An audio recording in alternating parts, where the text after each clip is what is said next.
All right, we're going to start our meeting, and it is really lovely to be here with everyone, but it is weird. Like, I feel a little disoriented. I don't know about the rest of you. So we've got an agenda for planning our budget, and I will turn it over to Matt for opening comments. So we are live streaming, and people can participate or not. Okay, because yeah, it's one or the other sort of, yeah. All right, welcome to everybody. Great to see you, and as I mentioned, I'll turn it over to Matt, our finance wizard.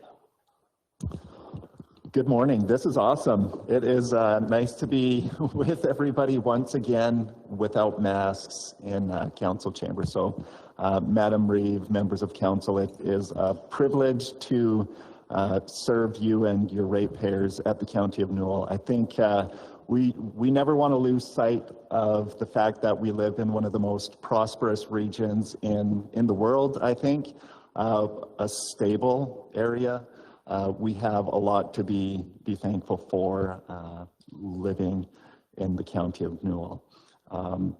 I know I am grateful for the excellent team that I have, the effort they put into delivering services efficiently and effectively for our ratepayers. We are always aware of the need to tighten our belts, be creative, and approach things a little bit differently to make sure we're always delivering value for our ratepayers. So I asked our department heads and our directors to approach this meeting with big ticket items. So we're not talking about the day-to-day, the humdrum, we're talking about service level changes, because I think we're at the outset of the budget planning process, and we want to make sure we don't go into left field right off the bat. So if any of the items that are on the agenda today are non-starters, we want to know that they're non-starters today.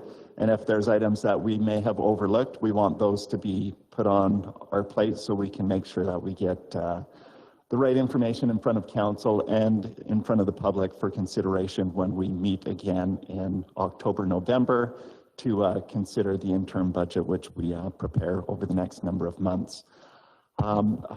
So I've prepared a presentation. I'm not sure if you'll be able to see it on the screens here very well, so I did email the actual PowerPoint to you if you wanted to follow along that way. Might be a little easier to see what's on the screen. What's on the screen. I did delete a number of slides because I thought it was a little heavy.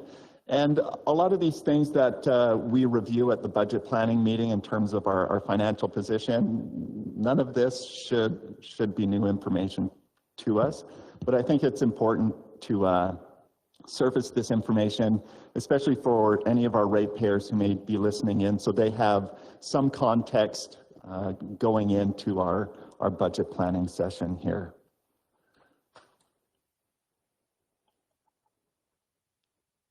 All right, so why are we here? What's the purpose?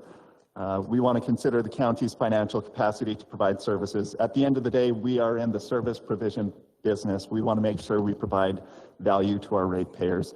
Whenever we prepare a budget, we make a whole lot of assumptions. So we want to confirm some of those assumptions that we're going to use for the initial draft of the budget.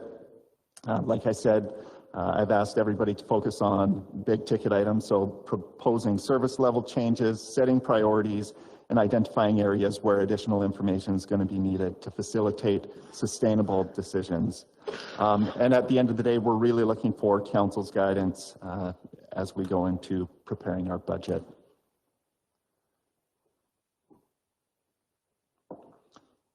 I think it's always good to ground the conversation. We have a vision at the county, we have a mission, we have guiding principles. I think any of the items that you see on the agenda today, they will be anchored to these guiding principles. So our vision: to encourage and support sustainable growth and quality of life. Newell's one of the best places to live. We've got 3 reservoirs, there's all kinds of recreation, there's opportunity to have prosperous farms, oil and gas businesses. It's a great place to be. Quality of life. Mission: The County of Newell, through leadership and policy, provides services, structure, and stability. A lot of budget planning is not a mystery because we have over 100 policies that guide us coming into this. So the budget planning and the budget itself is the policy document that makes all of those policies come to life. We get the resources to deliver the services which are set in policy and bylaw. Guiding principles, seeking cooperation with individuals, governments, and organizations. Luckily, we're through our ICF agreements. Planning for the future growth and development of the municipality, striving for the long-term financial stability of the municipality, supporting the development and sustainability of a strong infrastructure, providing services in a consistent and efficient manner, preserving land for agricultural use, and promoting open communication between staff, council, and the public. So I think it's really important that we keep all of this in the back of our mind as we move forward and prepare our budget. All right, you might not be able to see this very clearly. This is like a 30,000-foot view of the county's financial position. So our capacity to deliver services, the red is our non-financial assets, so that's your roads, water, lines, sewer, the value left in those assets to provide service moving forward. The green is your financial assets, so that would be our restricted surplus funds, cash, working capital. The purple there is your debt, your liabilities, what we owe, and the line at the top is our net worth. I always want to see our net worth increasing. Just like we as individuals want to see that net worth increasing, we want to see the county's net worth increasing over time. And I'm hoping to show in some of the slides that follow that that is a reasonable expectation. As we replace and reinvest in our roads, we typically are spending more as we move into the future, right? So, for instance, we have a few bridges out there built in 1965. They're on the books at $19,000 for cost, and we're now going to spend $500,000 in 2022 to replace them. So net worth should be increasing. The red portion, your non-financial assets, as that's used, the amortization charge represents what's used. We have a policy where we sock away a portion of that amortization charge. So the red turns into green, your financial assets. And we sit on those financial assets until it's time to replace our infrastructure, your roads, doing overlays, replacing bridges. Do we save at a high enough rate, too low of a rate? We revisit this each year.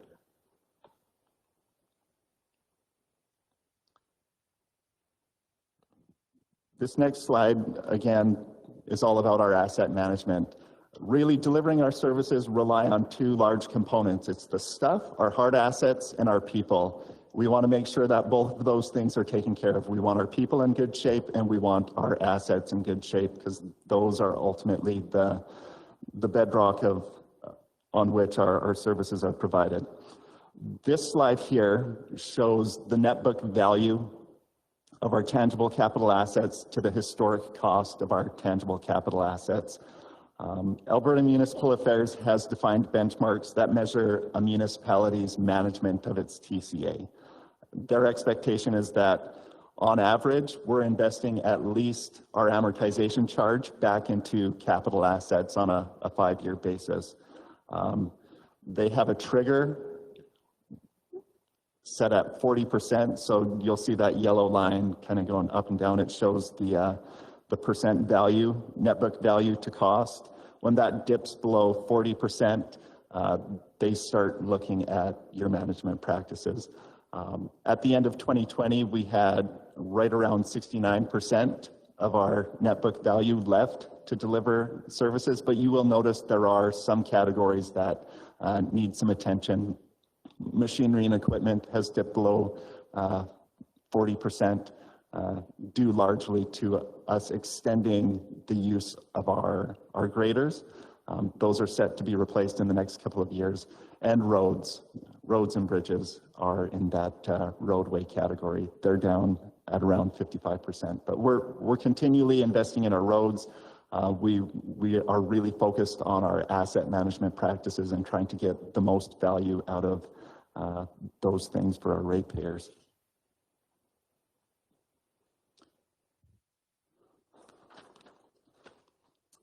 If you recall, when we were looking last year at some of the potential scenarios with the assessment model review that the province was throwing at us, I prepared a graph, and it showed where our accumulated amortization was going and where our savings rate was going under different scenarios, and the infrastructure funding gap that we have. I thought this was a perfect example to highlight some of the situation that we find ourselves in. So I know we get targeted for our restricted surplus funds. We're ranked number 6 in the province for what we've got saved. So it's unfortunate that at times you get penalized for good financial management. I'd propose that we do not save enough for our infrastructure replacement. We'd really like to be in a position where we're not at risk of the province either providing a grant or not providing a grant to replace the infrastructure that keeps our economy moving in the county of Newell. So I've provided you with 2 real-life examples. These are 2 bridges. Those are the actual pictures. They will be replaced in 2022. Bridge file 76697. It's been around since 1968. It cost $3,000. At the end of 2020, we had in our infrastructure fund saved 73% of the accumulated amortization to date. So if we use that here, we could say, well, we've saved 73% of that original $3,000. So we've got $2,190 in the piggy bank to replace that bridge. The replacement cost is $385,000. Luckily, we've been approved for a STIP grant. The province is going to cover 75%. We only have to pick up 25%, so our share is $96,250. Not hard to do the math. $2,200 saved, less $96,000. We're $94,000 short on that bridge. And you can look at the numbers for bridge file 72744. We're $200,000 short there. So I know it's easy when you look at financial statements and you see the county sitting on nearly $100 million in investments, that sounds outrageous and you need to cut, but we are not keeping pace with these requirements to replace our infrastructure, and we need our bridges. Any questions, anybody? I always have a question about how did we get from 3,000 to, what is it, 96? No. 385,000. Yeah, 385,000. Like, I know, I'm sure some of our public works guys can help us understand that, but, and I know that's something that frustrates our ratepayers too, when you talk about how those bridges, I mean, a culvert was put in 1968, $3,000, now it costs $385,000. That's probably because of all the requirements, I'm thinking. A lot of the stuff that has to be done now, back in 68, could you just go put a culvert in and not worry a lot about much else? Nothing environmental or engineering? Yeah, I think you're getting close there. The approach to the environment these days is a huge component. Fish studies, frog studies, because we've got spotted leopard frog in the region and stuff. We have to confirm all those things before we can do some of the work. Guessing back in the day, the minimum standards for bridges weren't what they are today to accommodate the sizes and configurations of loads going across those bridges. Obviously, your 3-ton grain truck isn't what gets used these days. Most commodities are moving through a B train. I really think you have to look at what happens sometimes from the federal government of things. What are the tariffs on the metals and everything coming? We've been talking about our fleet of graders here lately and what we do with those, and we've been talking about replacement. It seems like there's going to be a shortage in stuff like that due to some of the irons and metals and stuff that go into all of that, along with some of the smaller components that come out of China that they just haven't got the manufacturing back up to speed on due to the worldwide pandemic. So wages, benefits, safety is another huge component, yes. There's a lot of that goes into this, and we'd like to say that we spend that taxpayers' money as efficiently as we possibly can, but at the same time, I know my professional association, AMSA, we've been trying to work with the provincial government to come up with a reduced standard on the bridges, because not all locations require the same kind of bridge. Some of the John bridges that you can just put into place, maybe it's only one lane of traffic versus accommodating 2 lanes of traffic, things like that, to bring those costs down wherever possible. And that committee hasn't actually been active for a few years now, but it's something that we try to keep re-engaging the government on. So all of our projects, whether it's bridges, road construction, anything like that, you're going to see that similar trend. And as Matt has alluded to, what we're doing with amortization, we also have to start talking about what that future replacement cost is and keeping up with that cost of living, whether it's 2% or 3% or 0.5%, whatever it is, it's continually growing. It never has reduced in any time period that I've seen. So hopefully that helps council as well. Thanks, Matt. This would be a good type of information for our stuff, what's it called, half section? Because I think this is something that ratepayers notice.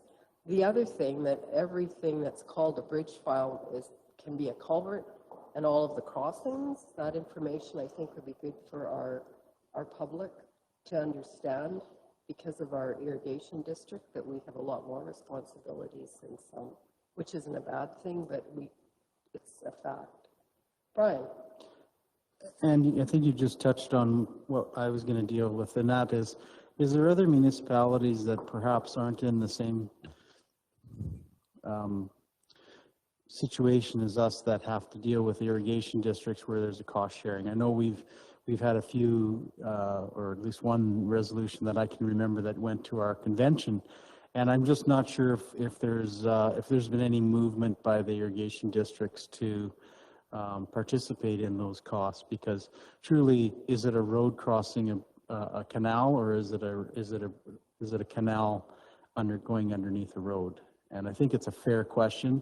I'm not suggesting that there is only one taxpayer, so who picks it up is maybe irrelevant, but I'm just curious whether there's other counties or other irrigation districts that participate with a county when it comes to a replacement of bridges. I'm not 100% sure on that matter. I know that we've been having that discussion amongst our administration and ourselves. And yes, that is always a very debatable one. And the Eastern Irrigation District, being that we almost share the same boundary, we are in a unique situation where some of those other irrigation districts, there could be 2, 3, or 4 of them falling within a specific municipality, as well as crossing municipal boundaries to service other people, right? So the cooperation level between them and their irrigation districts versus us and the Eastern Irrigation District, I think pose different challenges for each organization. So with that, I'm not exactly sure, but we are having that conversation and entering into that with the EID. It's kind of interesting because the delivery as well as the drainage, or so the conveyance or the drainage of systems is always a point of contention to where that drainage water came from. Was it from irrigation practices? Was it natural runoff? Same with the other side of things, and how the bridge structures are designed further upstream are lot larger bridge files. So when we did the bridge file south of Bazzano, I think that's the North Branch Canal that's on, that took, is it 2 or 3 bridge-sized culvert structures to put in, and that was $1 million bridge file.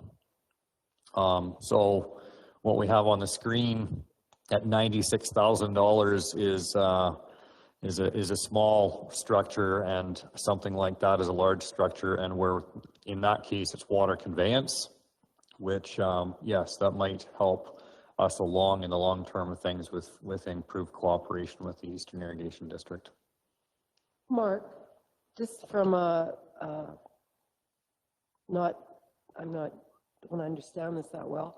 Looking at those two pictures, there's only $100,000 difference in their costs.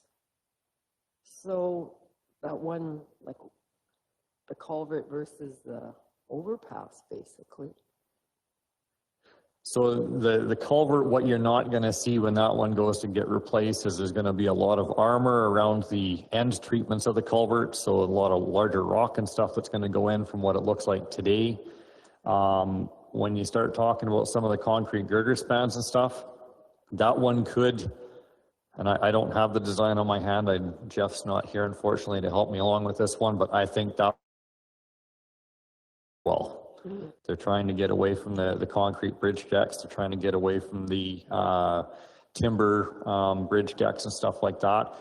Anything that can go to a culvert size is what we're all trying to push for. And with that, we have to keep in mind that through advancements, culvert design, they've been able to make culverts a lot larger than what they have in the past. So that's where some of those advancements come. So $100,000 difference, I would venture a guess that it's also going to be a culvert structure. Fair enough. Appreciate that information. Thank you. Yeah, thanks, Mark. So at the end of the day, the County of Newell provides services. The range of services that we provide is varied. I know we have dozens upon dozens of jobs that we track information on. Municipal government is a great line of work for variety. There's never a dull moment in municipal service provision. How do we provide those services? Well, we have to fund them somehow. What are our typical funding sources? We revisit this each year.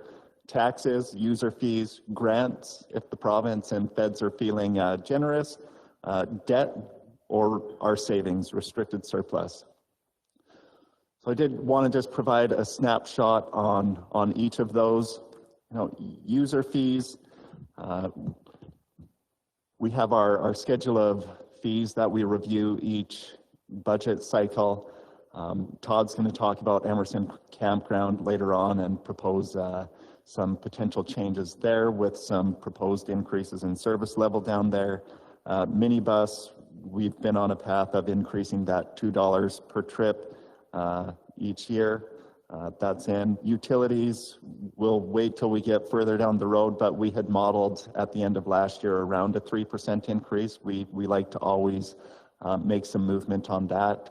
NRSC typically has raised their per cubic meter rate for water by 5 cents, so we pass that along to our users. Grants, I am not a fan of grants. I think grants just complicate a process. It would be nice if the province would free up the school tax and let us hang on to that, and they can just get rid of all their grant programs. Just give us the capacity to self-manage here, because I think one of the good examples is what we just went through with Range Road 14.5. Here's nearly $1 million. Dance real quick and get a job done by December 31st. Well, that's not how the province has encouraged us to plan with the 3 and 5 year operating and capital.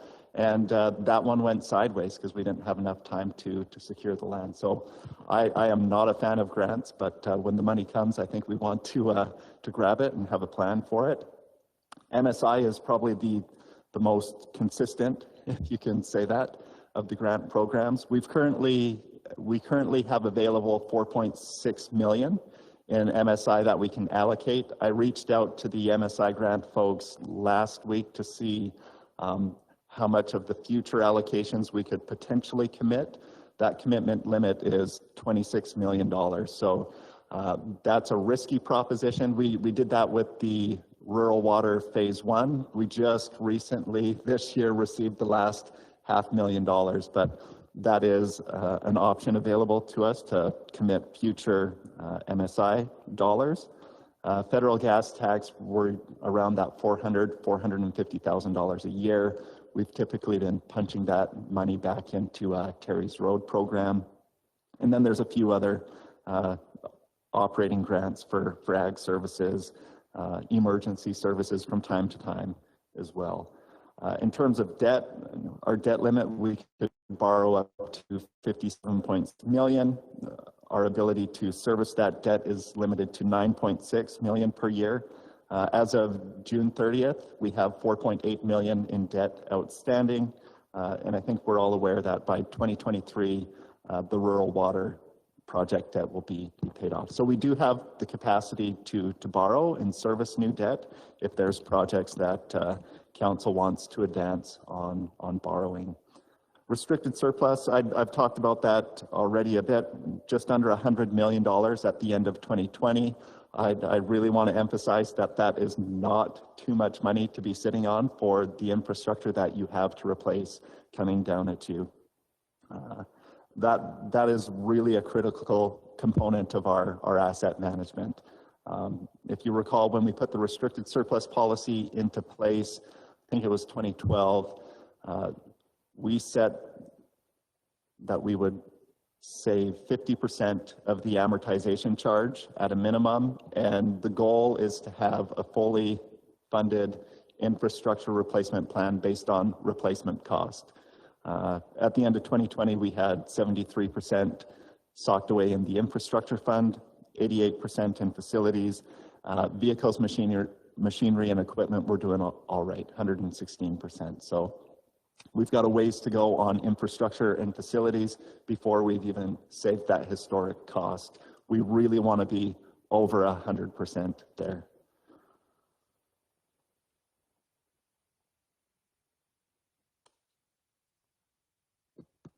The last item, the last funding source, taxes, right? So we like to be competitive on our tax rates, or at least I think we like to be competitive on our tax rates. These charts compare our 2021 tax rates with the average for 2020 across all municipal districts in the province. The 2021 data set isn't available yet. So on residential, we're just below average at 4.22. The highest rate there you see is 10.7. We look at farmland, we come in at 7.5, the average is 10.5, so we're at about 71% of the average. Might have some room to increase, and we have been increasing that farmland rate year over year by 0.75. We're still on that trajectory. The non-residential, 8.7 compared to an average of 13.7. So we're 63% of the average. So I think the message on the tax side of things is you probably have some room if you need to move on your non-res and farmland rates. Residential, you're pretty tight with the average already. With that, I'll step down from the soapbox and open it up to questions, comments before we move into the rest of the agenda items.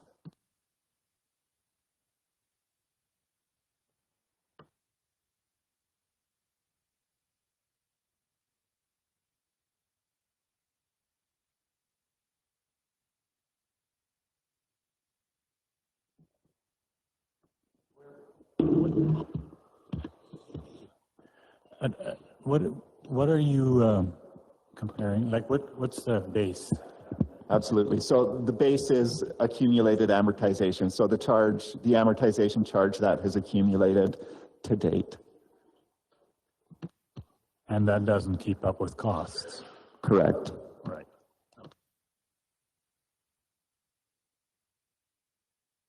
Other questions, comments? Ellen? Yeah, just wondering what you said again. Was it 2023 that the project will be paid off, the rural water project? Was that, did I hear that correctly? Yeah, the last debenture payment is actually December 2022. So by 2023, you're free and clear on debt for the rural water.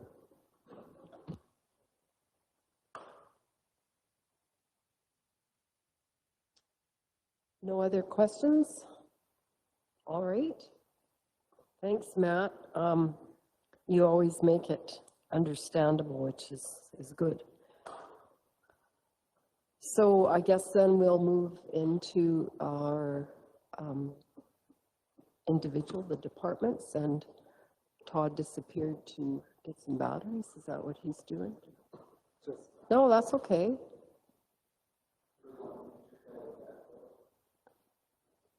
Yep, take your time.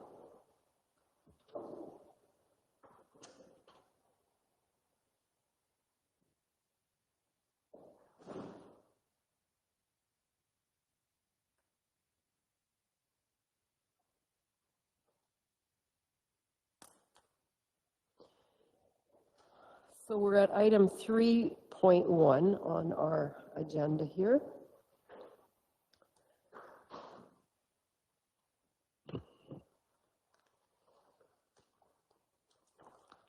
All right. Can everybody hear me? It's You been bet. far too long since we've all been together. We've forgot to change batteries, charge them, all the rest of that kind of good stuff. So They've done appreciate the- pretty well. what's that? They've done pretty well just sitting here, some of them then, eh? Yeah, probably. Yeah. All right. So we're talking about Emerson Bridge Park, my favorite place. A place that we haven't invested a whole bunch of big dollars in a while. And I think some of you would remember in 2008 we embarked on this journey. It's been a great journey. We put a lot of great work into there. We've done a lot of wonderful upgrades, and I believe that the patrons appreciate it. The one thing that's always been, like, I guess, kind of like the thorn in our side was just our cell phone reception down there. It's always been a pain. We always tried our best. We tried to do it economically, and there's that triangle between good, cheap, and fast. Is that what it is? Good, cheap, and fast. And we certainly hit two of those. We maybe didn't get the third one.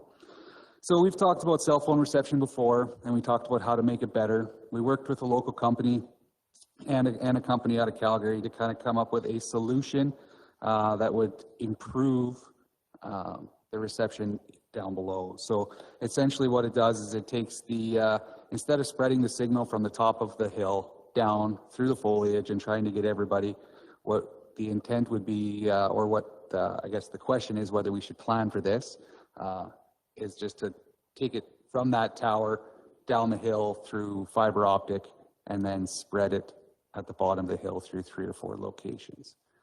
It does come with a little bit of a price tag, of course. If I can just find the page that has the price tag on it. There she is. So our current setup, it's not brand new, but it'll work to do what we need to do. What we got to do is run power up the hill to get the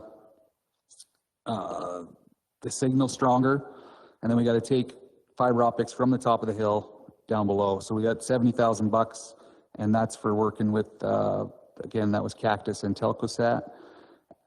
That's the equipment that's going to spread the signal at the bottom of the hill, and the fiber optic lines. The boring and conduit, we got pricing from people that helped us out with our rural water, and that I think the boring is the best way to go instead of trenching. Just save a bunch of through the trees with trenching and all the cleanup after the fact as well. And then of course the power from Fortis. So that's kind of where we're at with that one. I think it's we've talked about it a lot of times, and maybe it's time to now that we have some pretty consistent usage down at the park, and it seems to be increasing this year for sure. But I think COVID helped us out with that recreation opportunity. Brian, you have a question? Yes, just wondering, does this allow you, like, does that budget amount, does that allow you room to grow? Like, let's say we would do this, but stage additional campsites over a period of time. Does this allow you to not have to reinvest in additional cell phone upgrades in order to do the additional campgrounds, or would this suffice for any anticipated growth in the sites? That's a really good question. I don't know. The technology changes.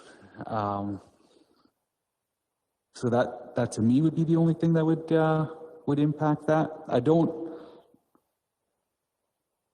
know that there would be impact from more people or more sites. Although I shouldn't say that, because it would depend on where that future site would be, depending on where we would be broadcasting that signal. So we'd have to take a deep look at, the potentials for future growth when we set up that kind of broadcasting area. Is that what you mean? It is part of it. The other part is I guess I looked at a study a couple of years ago that Waterton Lakes did, and they fully grew their cell network, made it fully fiber. And what was astounding to me is the average use per campsite was 10 devices. 10? Yeah. Yeah, it blew me away. And I guess you think about it, I mean, there's motorhomes out there that probably the motorhome itself would need, you have maybe a satellite or television or 2 televisions in it, plus the other stuff. You got maybe 2 or 3 children, plus the adults. We all have a cell phone. Most teenagers at least have one too now, maybe even younger. So I don't know, it blew me away that it was average. That's the average. It wasn't the max. It was the average 10 per site once they were fully grown. So that's where I'm wondering about the investing in this and then still not having enough. Is there any fear of that, I guess? Yeah, I think there's always a fear in planning for today and not knowing what tomorrow is, but that's a really good question. I honestly don't know how to answer that. Planting bugs in your brain, that's all. Yeah, appreciate that. Marie? Well, and we will always have to keep investing money into the technology. Just like you said, it keeps changing, but we started the process. So I think we would be amiss if we don't keep going. And the 7 sites, that's a big ticket item too, but it would make sense if you have new technology, you have good sites, people will probably stay longer.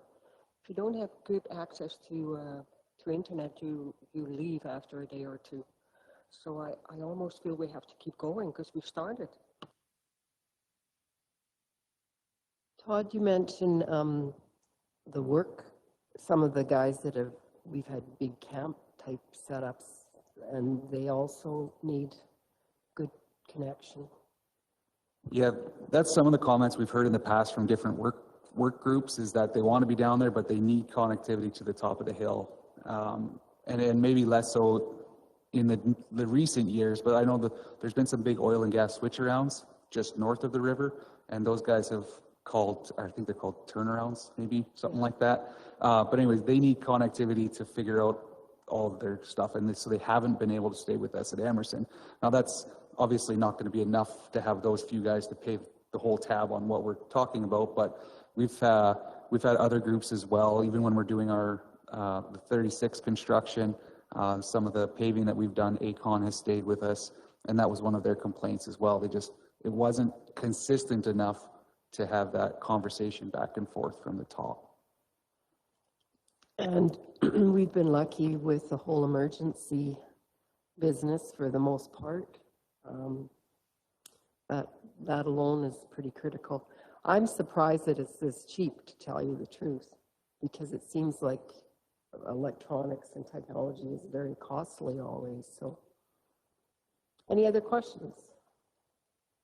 All right, we have that information. We'll move on then to item 2, which is the upgrades of the campground. All right, so as we kind of plan for these more long-term type campsites and camp patrons, I think Will has put together an amazing plan. We have some relatively underutilized areas of the park because they are non-powered and just close to an outhouse and not close to the showers and such. And what we're kind of thinking was we should be able to, we have water at the park now through our regional partnership, right? And we think we should be able to service these sites with relative ease as kind of at least a first go. And then we also thought with the the enjoyment of when we put out the seasonal sites, we got all seasonal sites that we offered filled.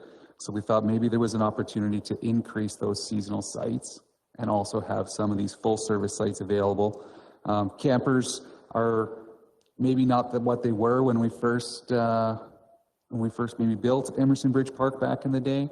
We now have much larger units, with much more requirements. So people tend to show up with, not the 1972 bowler anymore. So they like things like power, water, and sewer. And so that's kind of where we're at right now. We were thinking if we could go through a kind of a planned approach at this upgrade, we could incorporate the septic and some water to a few sites.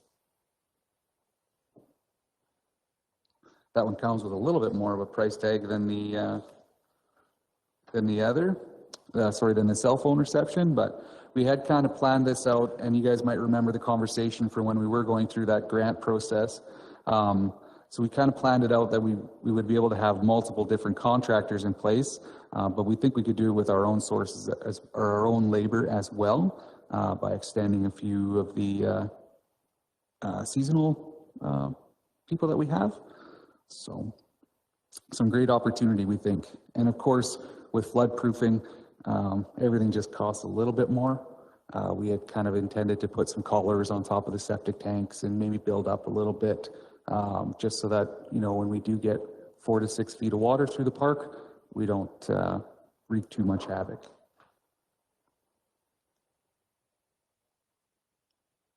Questions? Kelly? I'll ask, when was the last flood at Emerson, Todd? Because that is a low-lying area, and it is an opportunity, right, for flooding. Absolutely. So I think 2013 was the one that we had in June. But a few years ago, we had the ice jam, and it backed up. And that was in March, I think, or April. It was an anomaly, but I don't remember where the ice jam was. It was farther upstream anyways than Emerson, but it did backflow into the park. 2016, 17, it's been a bit, but I can't remember. Not that long ago, but yeah, definitely.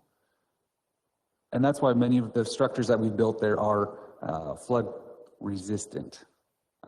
Even in the big one in 2013, the total cost to get Emerson back up and going with labor and equipment and everything was only $39,000. So a pretty significant event, and we were able to just basically clean things, get the power going again, and we were back in business. So, which was amazing considering how much, if you're familiar with Emerson and where the showers are, there was 3 feet of water in there, I think. Like, it was crazy. Yeah, it was just above the sinks in the washroom. Above the sinks. Yeah. Yeah. But they're still there, and it was amazing that, they were built So that I way. guess for my line of thinking, as long as we're continually preventing or planning for that prevention, I mean, really, otherwise, why would we be investing, right? So as long as we're doing our preventative as much as we can. It's hard to, the weather is always something that bothers us, and certainly being in the floodplain, we might have planned it differently had we been involved in 1960 whatever when Emerson came to be, but I think the long story short, we're also looking at other options for Emerson, and I shouldn't say options necessarily, but just ways to reduce the erosion of the banks, ways to reduce that kind of flood risk. They're just in the very, very initial kind of thought process right now. We don't really want to build a bank. We don't really want to line the berm with big rocks, you know, it's just natural is better, but we don't know how to protect the infrastructure that we've invested in as well. So some kind of initial working towards that for sure. Other questions? So this would be a total of an additional 5 new sites altogether?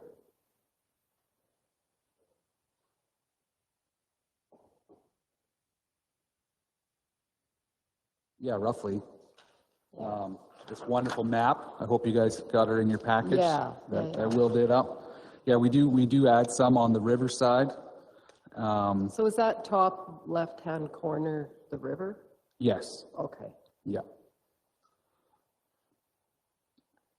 So I believe you're right, Molly. There is 5 additional sites.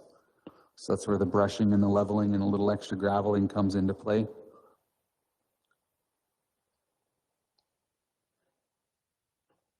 And those are in where the 7 are marked, and they will be put in amongst the existing 7? Yes, Okay. And that's where there would be some water, well, and now sewer, that's something new. yeah, exactly. And then what we kind of thought was where it says optional water to only the 6 extra sites there, because if we're bringing water all the way to that corner, on the map, it looks like a very long area to get water to those 6 sites, but it's really not that far. We're talking, 75 yards to get water in, to the access to those sites. So kind of just looking at some different options for the patrons. Yeah. So is it normal when you have water to campsites that you have sewer as well? It always Well- seems crazy to me if you have water and no sewer, because I think there's going to be a problem if people aren't careful. Well, and I think people tend to use more water when there is water there, right? Yes. And so obviously when you use water, there's extra septic as well. And that was it's a good comment, and it's one we thought about as well. Just that we thought if we had the optional for water for weekend campers, you can still cart your own waste out. But if these other ones became more of a long-term type stay, then you would need an option to get rid of that. So Todd, 10 seasonals this year? Yeah, we had 9 powered sites that we offered up for seasonal and 1 non-powered site, and they all went. So you could have done more? Yes, yeah. Wow. Certainly once all the other campground seasonal packages were kind of complete, Crawling Valley was one that we got 2 or 3 from when they didn't get it. And the Rolling Hills Res, when they increased their rates, I think it was just a little bit outside of what some people were willing or able maybe to do. And we got a few from that. And then I think we got 3 out of our 4 that we had last year as well back. And not very many, I don't think, I'm going to say 2 locals to the county of Newell. Everybody else is from outside the county of Newell. And we have a ton of month-long stays this year too, which is phenomenal. Lionel? So the sewer, Todd, is it trucked out then? Is it pumped out? Okay. Yeah, we're very close to the river. Even to have the septic fields that we do now, we're just on the edge of where we would want to be. So this area would be just a little too close to have a septic field. So, and that's why I think I mentioned it in the spreadsheet there. Just the payback period is just a little bit longer than it would be, just because we do have to pay that contractor to truck the waste out for sure. All right. Hubie? Well, I think this is a great idea because the pressure on campgrounds to get more spots and more people in is higher than it ever has been. Just an example was Banff National Park this spring. People were waiting for their spots, and it was waiting list of 115. So you know that a lot of people want to use sites and want to get their families out there, a lot of young families. So I think this is a great idea to expand it.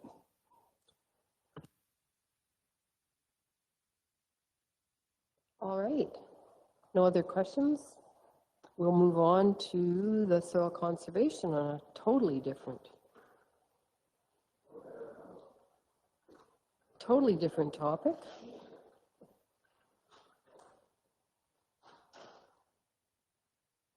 Sorry, I looked at the agenda earlier and I forgot I had this one. So, I think we've talked about soil conservation a lot this year, and we hadn't talked about it for a very long time. So we, a few years ago, made the decision that we hadn't talked about soil conservation in a long time, and I say we as in, Todd and Will. And we had a hay buster that hadn't been used for multiple years, like probably a decade, and it was just kind of sitting there, and we thought, why are we letting this thing rot in our yard? So we sold it. And then, lo and behold, 2 or 3 years later, we're in a position where we might need one. And the reason we might need a hay buster is to do some soil conservation notice work. So if we have to pin some straw, we need a method to get the straw out on the land, that kind of thing. So I guess that's one thing when we talk about soil conservation incentive programs or equipment. But another thing, sorry, I should just read this thing. We know we have soil problems. We know that we have a soil advisory committee that's going to make recommendations through policy. And we know that soil conservation stems back many years and is historically cyclical. So we wondered if maybe there was an opportunity to bring in some historical programming. We haven't talked about shelter belt planting in a long time. We do have a policy. Our policy says that we do not plant trees for free. We'll plant trees for free, but we won't pay for the trees. And when trees stop being free, we stop planting shelter belts typically. Another thing I wondered about would be, free drill rentals for permanent cover, so grass seeding, maybe in some of the corners that tend to start soil erosion concerns. And then the other soil erosion equipment that I talked about would be the hay buster, a straw crimper, those kinds of things, and then hosting some seminars. So when we talk about the costs and why I guess it's here as a budget planning tool with, if we want to talk shelter belt planting again, I think we need to talk about paying for some trees. And that would be an update to our shelter belt policy. That would have to come to council before that. Free drill rentals, I don't think would be a big ticket item because of our costs at $11 an acre. If we're talking about permanent cover on corners, I don't see the uptake on that really big, but it's a service that we could offer. The equipment, everything comes with a price tag. We looked at some of the high-end bale processors. We're looking at a $40,000 ticket.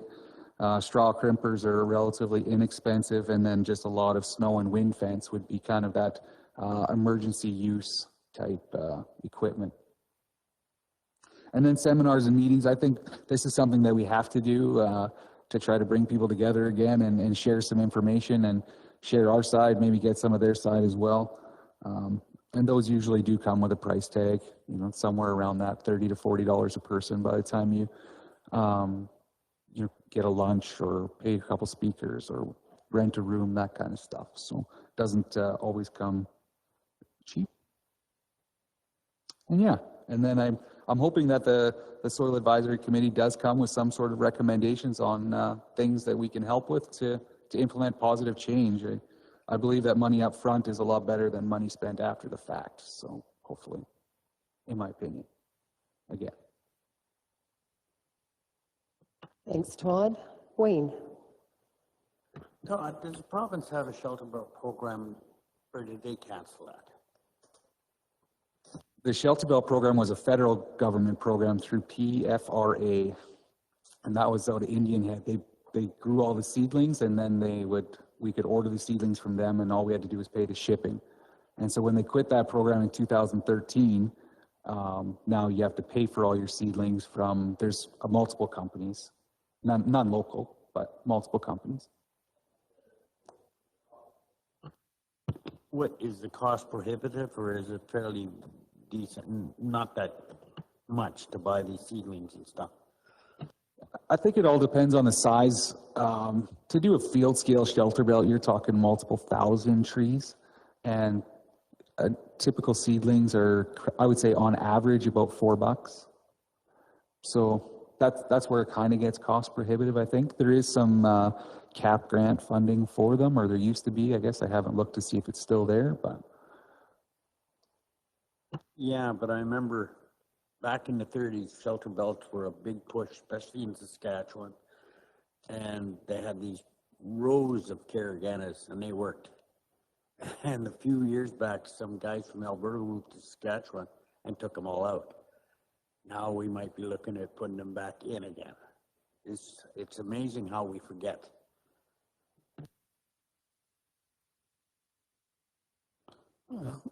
So I'm curious who we're targeting when we talk about these, some of the objectives you got here, and I agree with most of them. I guess the one I struggle with is the bale processor, because we know that our farms are not getting smaller, they're getting bigger. Most of these operators that are out there, if it's necessary for them to have that type of equipment, whether it's a shelter or the snow fence or the bale processor, they will have access to one. So I'm struggling with that one. I think the educational part is very prudent.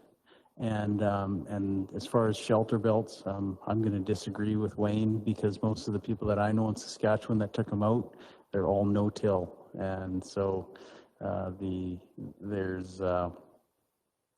guys that took them out, they're in the way because their sprayers got too big and they don't fit down the fields anymore. But the ones that I know, they've all gone to min-till or no-till, and they don't deal with erosion. Anyways.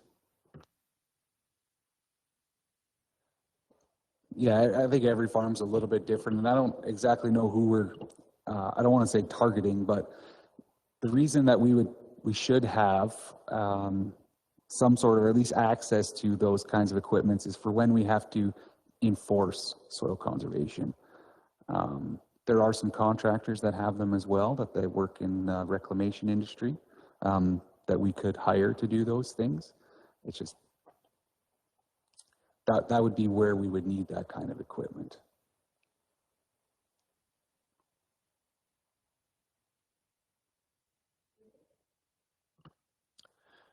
Todd, I see you mentioned the EID and their shelter belt program. This spring, there were 4 farmers that applied for that, and of those 4 farmers, there was 6,000 trees planted. So the drive for that is strong, and it's going to keep happening, I think. I think Daniel and the EID do a really good job. I think every time I talk to Daniel about it, he always wishes they could do more, but they just kind of keep with whatever's manageable. And like you say, 4 or 5 different producers a year, and it's great. So their program has been around for a long time, and it's just gone on. They don't do as much planting, growing, or buying, or how does it work? I forget. It used to be all free, right? And the EID program, I believe, is still free. Yeah. I think they cap how much they can do in a year, a little bit based on funding and a little bit based on time. They also provide some fencing, and I think they even do a little bit of the maintenance for the first year on some of the trees. When I first started here, both the EID and the county were planting like thousands of trees, 25,000 in a few of the years when we were first here, or when I was first here, and it's amazing. It just kind of slowly went the other direction. But. Yeah, that's correct. Huh. Any other thoughts, questions for Todd? I'm curious, Todd, with your group that you've gathered, you said a lot of these ideas have come from them, and there is support for them. So there's support for shelter belts and tree planting. I think there's support for the idea. It's hard to take the land out of production when you need all of the acres to make the payments. It's hard. So I think there's support for the same ideas that there was probably in the 30s and again in the 80s and again in the late 90s and early 2000s. Just the price tag on things is so expensive that it's, I suspect it's more support than practice. I support zero-till farming, but I farm sugar beets and potatoes and corn. I support shelter belts, but I just paid $2 million for a quarter section, and I really want every acre to pay for that. Do you know what I mean? Like it's hard. It's just a different world than it was in the 80s and early 2000s even.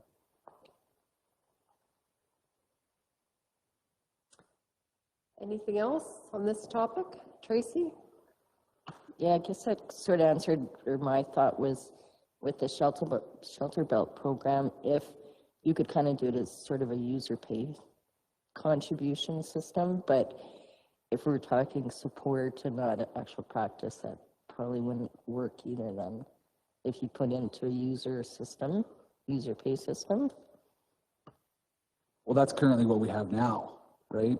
So our policy says that we'll help them plan it, we'll help them order it, we'll help them plant, but the paying for the trees is up to the individual producer.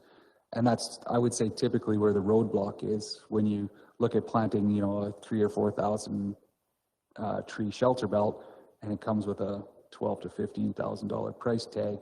It's just harder to see the value at the same time, right? Some people still do. And there's lots of shelter belts that get planted without us too, right?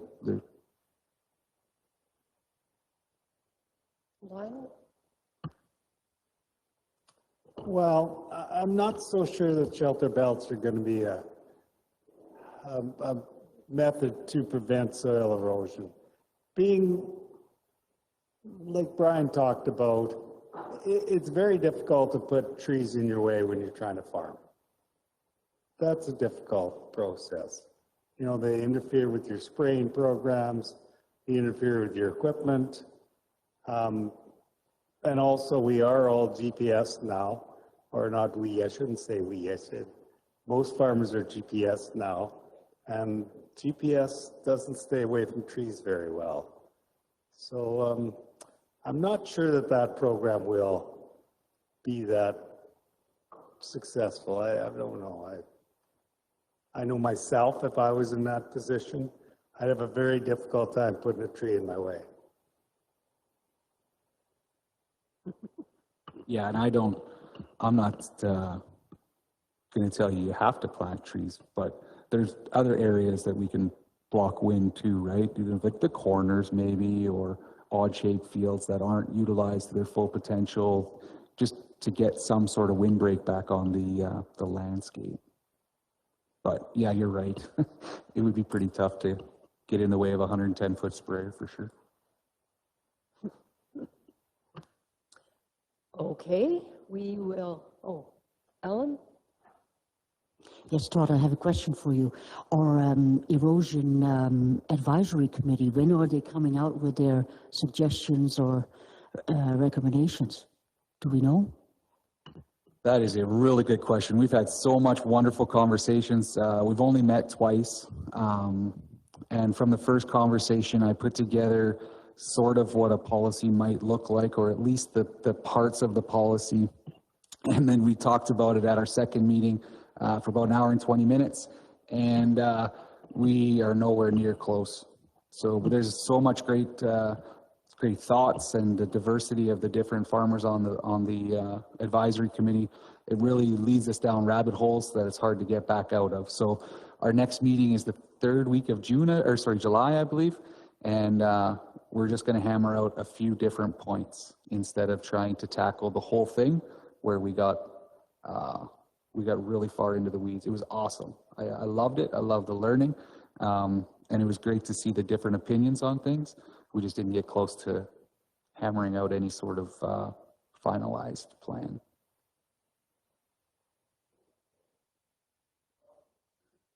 That's great that you're still together and talking about, I mean, that's important. All right, seeing no other questions from Todd's section, we will move into the,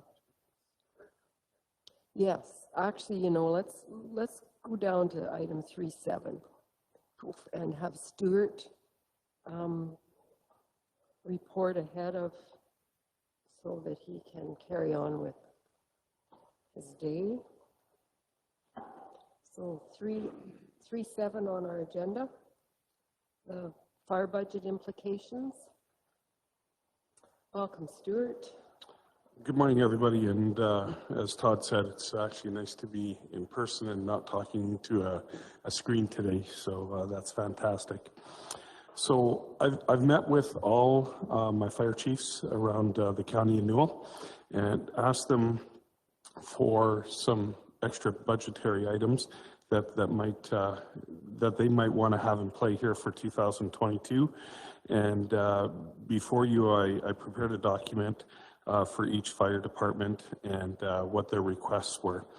At the end of this presentation, I actually have a few items to add, and one is related to the fire incident that we had on the border of Cypress County and County of Newell here on Canada Day. And the other two items is one from Bazzano, just for discussion only, and then talk about the pending Rolling Hills Rapid Response Unit. Those were items that unfortunately I didn't quite get into on time, and I apologize for that, but if I could talk to that at the end, that would be great. So we started with Rolling Hills Fire Department, and with their impending rapid response vehicle, the fire chief thought it would be a great idea, and in some ways I think it's a great idea as well, to have extrication equipment in the southeast corner of the county of Newell. Currently, if there's an accident that's up on that border, they either have to call mutual aid from Tabor County area, or they have to call for mutual aid from Tilly, which is roughly 35 to 40 minutes away from their fire hall itself, and could be even farther away from the incident itself. With motor vehicle accidents, we have what's called the golden hour, and that's the time that we get the call, or the time the accident happens, to that person being in the hospital to get the care that he needs, and he has the greatest advantage of outcome by getting there within the hour. So now, if we were to do a scenario, for instance, if Tilly were to respond and it was in Rolling Hills, 34 kilometers away, that would take almost 35 or 40 minutes for Tilly to get there with extrication equipment to assist with getting the people out of the vehicles. Now, it takes 10 to 15 minutes on average to get a person out, depending on what needs to be done. Sometimes it takes a lot longer than that 10 to 15 minutes, but on average, it's about 10 to 15 minutes to pop a door, to get a victim out, to get them into the ambulance, and then once they're in the ambulance, about another 10 or 15 minutes for them stabilizing off to the hospital. So if you add up all of that scenario as I go through, we're almost at the hour, and they're still leaving just to go to Brooks. And then they get another 25, 35-minute drive, depending on how fast they go, to get to Brooks from Rolling Hills. So we're past that 1 hour threshold. So that's where the chief thought if they had extrication equipment, it would be fantastic, because it would help them be a lot more efficient and have the door popped, ready to go for when the ambulance comes out, because again, the ambulance is going to take that same amount of time just to get out to the incident, depending on where they're coming from, be it Vauxhall or Brooks. So this piece of equipment, back a few years ago when GEM purchased it, was roughly $17,000 to $18,000, and today's dollar value is roughly around $21,000 to purchase the same type of equipment that GEM has. It's not a heavy-duty extrication equipment like Bazzano or Brooks would have, but it's just that light duty to work on your typical residential cars to get the doors popped, to get people out of there as quick as we possibly can. So the budget implication for that with Rolling Hills was $21,000. In talking with the fire chief, the one thing that I did tell them was I would need a commitment from the fire department to be better trained, better equipped to do vehicle extrication. When we teach our 1001s, we do teach vehicle extrication, but we really skim over it really, really quick. So there is a course that's dedicated just to doing vehicle extrication. It's a 20 to 40 hour course that I would teach, and then they would be certified strictly in vehicle extrication. So I said I needed a commitment of at least 40 to 50% of the fire department to make the purchase of this equipment viable for that department. If not, if we don't have enough people trained, we can't have just anybody handling that equipment, because if they don't do it properly, of course, there's a liability issue with that. So I was told by the fire chief that that commitment is there, and they would get their personnel trained up, and he thought that number would be a whole lot higher than 50%. So I was very pleased to hear that. Just a question, do you want me to go through every department, or do you want me to stop at after each one for questions? Okay. Morning, Stuart. Good morning. How many volunteers do we have at Rolling Hills presently? Currently in Rolling Hills, we have 12 volunteers that are there. So it's not a huge department, but you know, if we had a commitment of 6, that's typically a truck that could efficiently extricate people.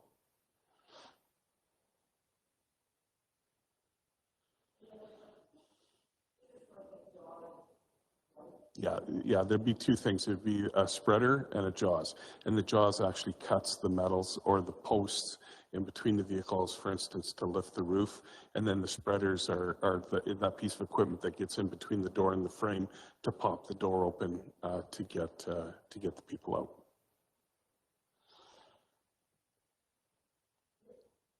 So would you do the training in the other departments too then? Like if you had a joint, like where you had, I don't know, say for instance, maybe Tilly comes to help Rolling Hills, would there people be in Tilly that would be trained to use it too? Or just only the people in Rolling Hills? Very good question, and yes, that is the plan, is not to just do it for Rolling Hills. I'd like to think that there are some vital courses that need to be redone every so often within the fire departments. Grass fire, like we just did, fantastic one that we got over half of the county fire departments certified in the 1051 course. Vehicle extrication, pump operation, and the other one eludes me, but there's those 3 are real key ones that I think we need to keep current and up to date on. So it would be one of those extra courses that I'm trying to promote the fire chiefs that we do every year, because we do the 1001s already. So a lot of my planning, especially when I'm getting that funding from, for instance, CNRL, that's where that budget money is going to go to, is those extra courses that we have to take if we have that money over and above getting the 1001s done. Now, the 1001s, the good news with that is a lot of the guys are getting trained up in that, so it's getting less and less the number that's in there. So it is cheaper for us to teach that, which allows us to allocate our money to these other ones. And yes, it would be all 10 departments. Brooks would be included in that training. I wouldn't exclude anybody from doing that. So Stuart, this equipment would be in the fire hall, and whatever truck leaves takes that equipment, or would you need every vehicle to be equipped with it? not every single vehicle on the fire department. Just one vehicle needs to be equipped with it. So with the new rapid response vehicle, for instance, we have a compartment that's underneath the skid.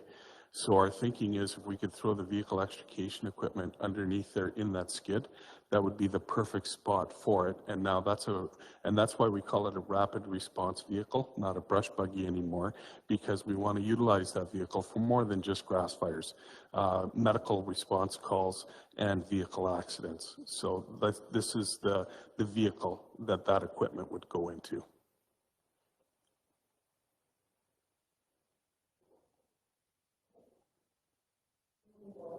All right, perfect. Yeah, so our next one is for the Tilly Fire Department, and Tilly has three different requests here. One is currently they have a storage room that's in the back corner of their facility, and to get into that storage room, they actually have to go outside the building, walk around, and go in through a man door on the outside. This storage room holds tables, chairs for special events, as well as extra equipment within the fire hall. It's the main storage area for all our foam for the county of Newell. So there's a lot of things that are in this. It's like a big truck bay, well, not a truck bay, like a service bay. It's a fair-sized room. So Tilly, for convenience, would like to see a new door, hopefully a 48-inch one, to allow for tables and chairs to come through it from the bay side of the building into that storage room, just to make it a little more convenient for shunting stuff back and forth from the storage room into the building. And that budget implication, and it's a rough budget implication, is about $5,000. So that's where I would probably utilize our facilities department here within the county to see if we can do as much of that work on our own, if we possibly could. The next one is currently to fill their fire trucks. They actually have to get up on top of the fire truck and grab the hose and put it into the spout that's above. So now we're going above the 2 meters that you normally would go safely, right, on a 6-foot ladder or something like that. So you're up in a high spot. There's no railing around them while they're doing this. So it's actually a dangerous operation to some degree to fill that truck up, as well as the other issues that they have now is their rapid response vehicle that they have. To fill that, they actually have to have some kind of spout to come down to fill it up. So what they would like to do is run a 2-inch line down the wall, kind of to hip height, and then have a connection on there that they could fill any of the fire trucks. And they have a fire truck, a water tender, and a brush buggy there that all need to be filled up. And then by doing that, it keeps them off the top of the apparatus and keeps them a little bit safer. So this one wasn't a huge budget item, but about $2,000, I was told by a plumber to get that plumbed in properly so that it'll work for them. The next one is, and this one isn't a huge ticket item, but it's something that is going to be over and above their operational budget. So it's only about $1,500, but in the rescue truck currently, they don't have any flashlights in there, and they would like to have a bank of rechargeable flashlights that sit in there, in particular for vehicle accidents in night, and when they got to search for victims that may be thrown from the vehicle and stuff like this. This would help them be a little better prepared to do that kind of thing, rather than, the floodlights work to a great degree, but sometimes people get thrown farther than the floodlight can go, right? So we need that equipment there in order to do that. So that's about a $1,500 budget. And then lastly, I guess there was 4 items, sorry, is their current vacuum is tired, it's old, and they would like a new one for $750. So all told, for Tilly Fire Department on their 22 budget, they'd like an additional $9,250 to allow for the purchase and the installation of this different equipment. What's the life cycle for those flashlights, Stuart? The flashlights, the batteries themselves typically are about a 3 to 5 year. Probably 5 year is your best bet, because they don't get utilized a ton, But over the 5 years, the battery just tends to start losing its life. And then to replace the battery is roughly about a $60 touch to put a new battery into those flashlights. The biggest cost right now is the charging bank that would need to go in there. And then, of course, all the flashlights with the batteries installed. So is there a maintenance requirement there, like, it seems to, maybe technology is getting better, but I've found that all these rechargeable things, all of a sudden everything's dead and doesn't want to work no more, and then you're looking for a battery.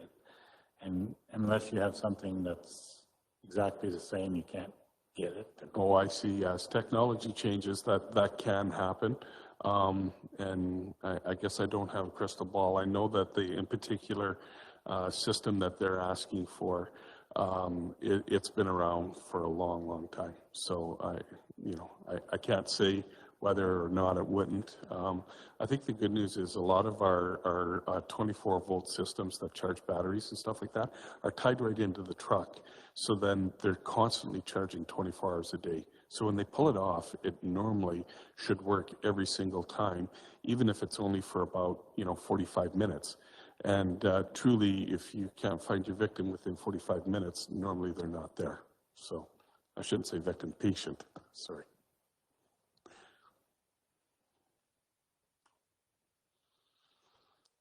Lionel, Hubie? This water line, is it, I didn't quite understand, is it on the inside of the building or outside? You said down a wall, because if it's on the outside, it wouldn't be very applicable in the wintertime. I'm just wondering about that. Yeah, this connection would be in the inside. Currently, the 2-inch water line that's in the building runs across the trusses and then drops down onto the truck. So what they would do is tee into that water line system and run it to the back wall and then down. And then that would give them the ability to fill all 3 trucks, because 2 of them are on the back wall with the one that's just forward a little bit. Hubie? So Stu, in the past, has there been a lot of cases where people have been ejected at night and you couldn't find them out there, and so you needed some good lighting to go trying to find the victims? I believe there was one at Patricia, east of Patricia a few years back. So does that happen quite often, that kind of thing? I'd like to think people are more educated and they stay buckled in, and the throwing doesn't happen. But having said that, there is occasion that it does happen every now and then. And, when people get thrown, the other thing that I can say is some of our technology is excellent. The thermal imaging camera that I carry in my truck, and, it works really well, because as long as that person is alive, he's hot, and he's either hotter or colder than the ground is, depending on what time of season it is. So normally you'll see his body with the thermal imaging camera, but you obviously need the flashlight as well when you're walking in the dark to make sure you're not tripping and falling into badger holes or gopher holes and stuff like that. So Stuart, something like that would be commonplace on the, say, the Trans-Canada Highway type departments like Brooks and Bazzano with these flashlights. Like, I always wonder how these guys come up with what they need and who else has it. And I get how every Tilly's fire hall is different, obviously, with the water fill business, and not everybody's fire hall is the same. That's right. Right. But some of these things would be already in trucks within the county. Yeah, and some of the trucks do. Like, for instance, their fire truck does have flashlights in them and ready to go. This is just kind of for this truck to be specific for doing that kind of a job. And I would say that people getting thrown, I tend to see it more off the number 1 highway than I do on the number 1 highway. Rolling Hills Highway there just a month and a half ago, a convertible vehicle, and the person got thrown from that vehicle. So that was, a secondary highway, and And the good news on that one was it was daylight, so it was pretty easy to find the person and all that good stuff. So. Sounds, yeah, appropriate, okay. We'll move on then to the Gem Fire Department. All right, perfect. So yeah, with the Gem Fire Department, you know, they have overhead doors that we've had serviced, you know, in the last couple of years, but they are getting older. They're not energy efficient. So Dwayne thought it would be a great item to add in just to make the building a little more efficient, to keep the heat in a little bit better in the winter. And then, of course, just to have the better, you know, rails, door opener, and all that good stuff. Things that have been kind of been worked on here over the last couple of years to keep the door going and maintained. So that one there's the two front doors. The back one is fairly new, and Dwayne didn't think that one needed to be replaced probably for another 5 to 8 years for sure. But the two front ones are the original ones that came with the building, and in his opinion and mine, I think we could probably get a better, more efficient door in there for about $6,500 a piece. They're big doors, 14 by 14. So with this type of item, I'm just trying to understand how our budgets work with this fire stuff. Obviously, there's got to be a budget, an annual sort of budget that looks at capital, well, I guess capital replacement, if that's what it would be called, or repairs and maintenance. Like, is this? We do have a repairs and maintenance, but that number is not very big. So I think this would be over and above what our repairs and maintenance budget is for the building itself. So I would probably try to add that into that budget if possible. Okay. So that anything like that is not really planned for ahead. It's just a budget line for repairs and maintenance, but not something big like this. Yeah, and I would be in agreement trying to figure out how we go ahead from here and do replacements of doors and things like that within the facility, and that's working with probably Joe and Todd there to say, okay, our building, you know, is getting to a certain age, and we need to start preparing a budget and maybe socking some money away for doing that. Now, I've been in this position for a while, but maybe not quite long enough to know whether or not we actually are doing that or not. But I would almost say with the firehouse, we're probably not. So that's why I bring that to you this morning. So. Yeah, for sure. So a lot of effort the last number of years has been put into training staff on asset management. Morgan's currently working on updating drafts for the different asset categories.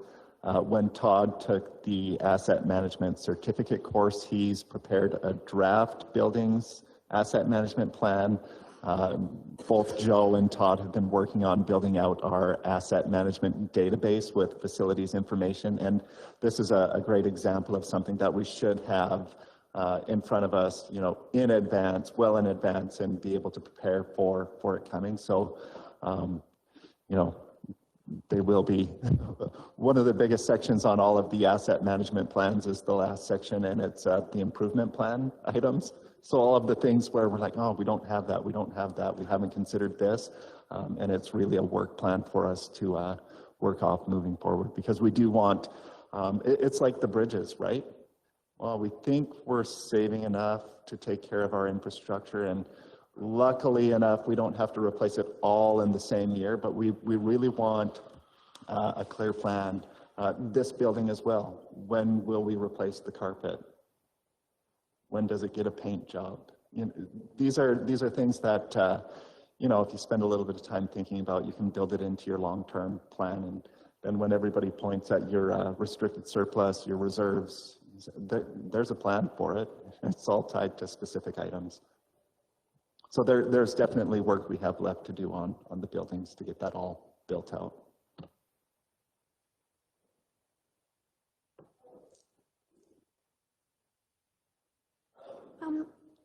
I'm always intrigued, Stuart, many departments have another fund, whether they do something in the community and they get paid for it, or it's their social fund or that sort of thing. Can you comment, out of the 9 departments, how many have this type of fund? And what those funds might be used for? That's a really good question. You've caught me because I've never, I guess, quizzed my fire chiefs on that. As far as I'm aware, I think Dutchess and Bizano probably have something like that because they do fundraising over and above for their departments. But I could say that the 6 departments that I have 100% control of the budget of, I don't think there is anything like that. They used to have associations where they did do fundraising for other stuff. But as far as I'm aware, none of that is around anymore because when they were brought into the fold of the County of Newell, or with me taking care of the 6 of them, I think that all went by the wayside, and there is no slush fund to speak of, unfortunately. So, If I can just ask you to put that on your radar, so Sure. that you could definitively answer that another time, that would be appreciated. Thank Excellent. you.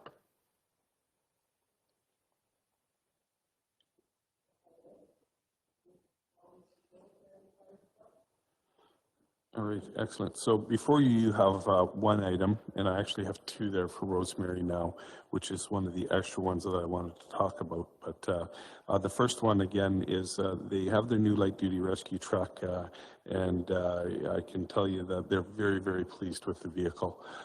We do have a few little issues that have been going on with them, and very, very minor ones. We had a couple holes that needed to be repaired, so they on the roll-up shutter doors when they screwed the equipment on, they had these extra holes there, and then they just siliconed over them. But they acknowledged when they delivered that was wrong with the vehicle and that they were going to change the doors. Unfortunately, their guy that was doing the work just did it wrong. So they repaired that. But the last thing that actually Jem's truck this afternoon is being picked up to go back to ITB for a little while is there was a lot of overspray of paint on the vehicle. So going onto the stainless steel and aluminum. So it's going back to actually get cleaned up. And I told Matt when I had a conversation with him, you know, when we as regular people buy a vehicle, we want it to be perfect and in pristine shape, and we don't want to see things like that. So when we buy a fire truck, unfortunately, the firefighters are a whole lot pickier, and they see all that kind of stuff. And so he agreed, and they are going to clean that all up for us over the next, I think, 2 or 3 days here for Rosemary's truck. And Rosemary's just going to pull some of their stuff out and use their rapid response vehicle for the next couple days until that truck gets back to them. And then, sorry, did I say Rosemary? Jem's is going first, and then Rosemary's is going to go right after. As soon as they drop off Jem's truck, they're going to pick up Rosemary's and take it back and clean it up as well.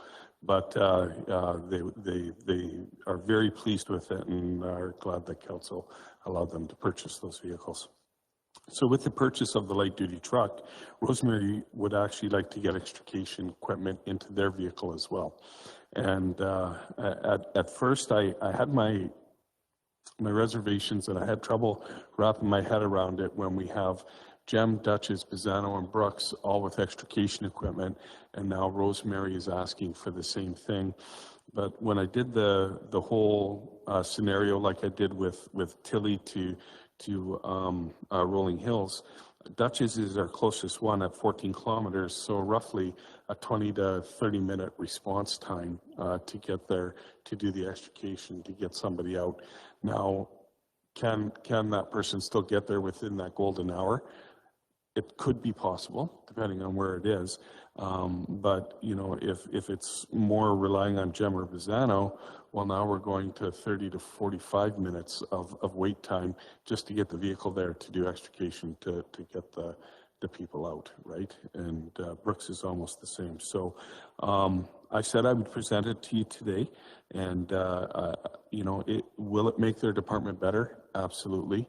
And they have also have committed to that same commitment of having at least 40 to 50% of their department trained in extrication. So I bring that forward to you, and again, that's about a $21,000 touch. And then if I could just touch on the incident that we had on Canada Day. So Canada Day, Cypress County had a vehicle fire on the #1 highway, and it was almost right at the Cypress County border. That vehicle fire, because the winds were blowing in excess of about 30 kilometers an hour in that area, really got the fire going into the grass quickly. And then once it hit the grass, it was kind of narrow, but not really, because it went to the next section road from the #1 highway, but it went all the way to Range Road 164, roughly 1,700 acres worth of land, to which 1,500 of that acres was in the county of Newell, unfortunately, because literally where I was sitting, command post with Cypress County, I could look the one way and see Cypress County sign, and I could look the other way and see the county of Newell sign. Like that. That's exactly where we were sitting there. And so while this call was going on, Dutchess was called for mutual aid, and they brought their Response 81 unit, and Dutchess is on scene. Now, as incident command, this is 1,700 acres, so it's huge. To put it in perspective, it's roughly the size of the city of Brooks. So it's a big area of land that's on fire. My assets are all out there, and I can see all of them except for Dutchess, because Dutchess doesn't have an iPad in their truck, so they don't have the active 911 system in there. So I don't know where they are. Me as incident command, this helps me allocate my resources around this fire, and if they're tending to bunch up in one area, I can actually move them over to somewhere else. But if I can't see, and I've always got to constantly be asking, where are you, where are you, it becomes a little bit of a pain in the butt. So Dutchess doesn't have 2 iPads in 2 of their apparatus right now. The new one that you just approved a couple weeks back, that will have an iPad in it, because that was part of my budget process to get that truck up and going.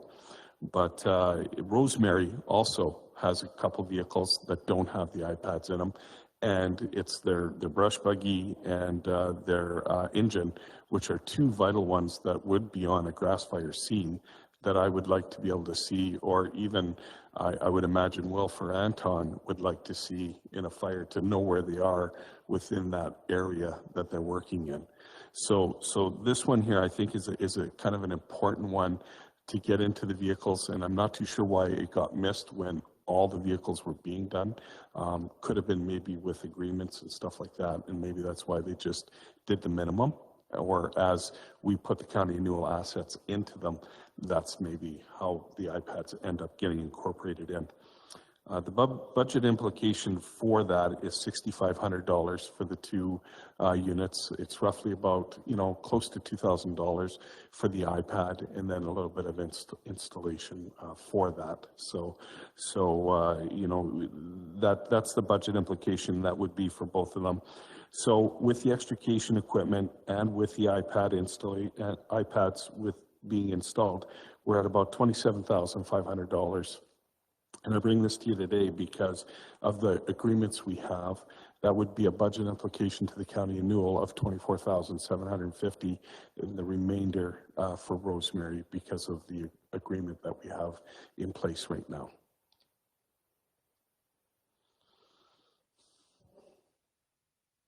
So thank you for bringing that up. I was going to ask about that. So does that mean that Rosemary has approved their $3,000 involvement in this budget line? I have had a conversation with the CAO of Rosemary, and she is 100% agrees that it should be in that vehicle. So yes, with both of these items, I have talked to her ahead of time to say, when we go into our budget meetings, going at the end of this summer, are you going to approve this or not? Because I wouldn't bring it to you if she wasn't going to approve it. So So yes, I do have that approval from her.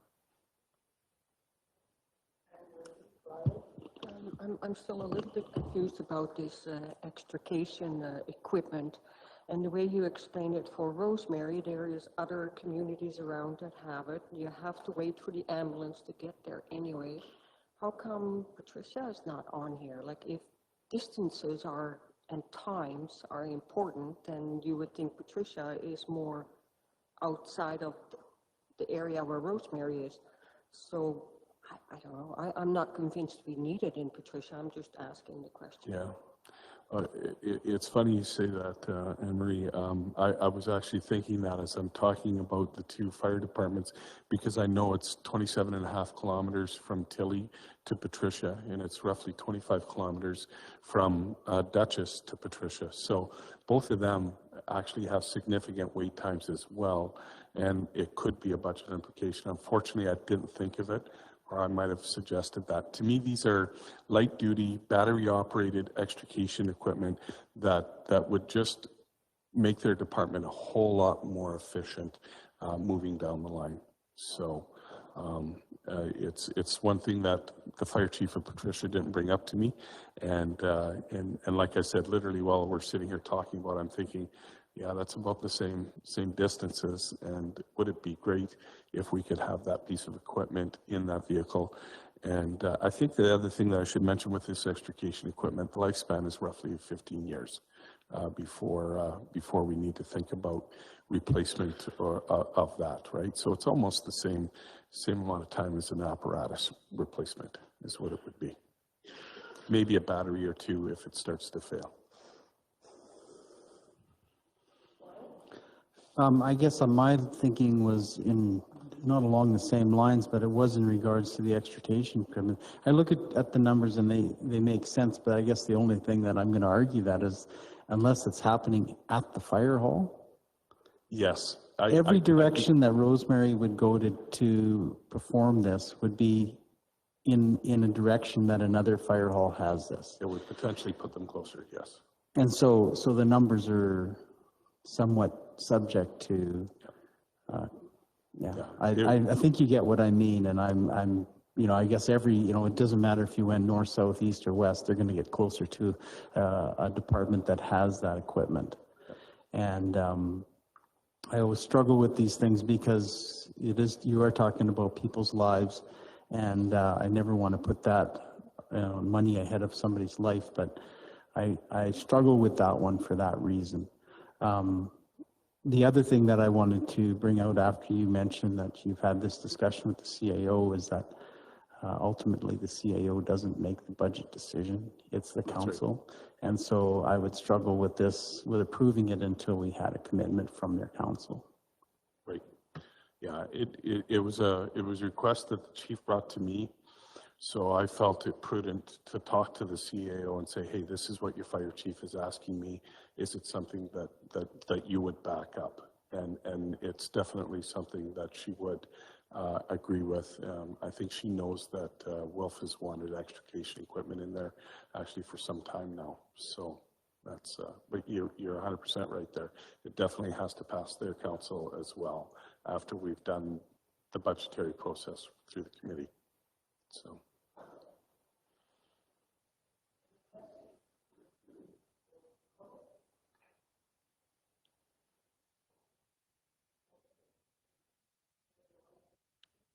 Perfect.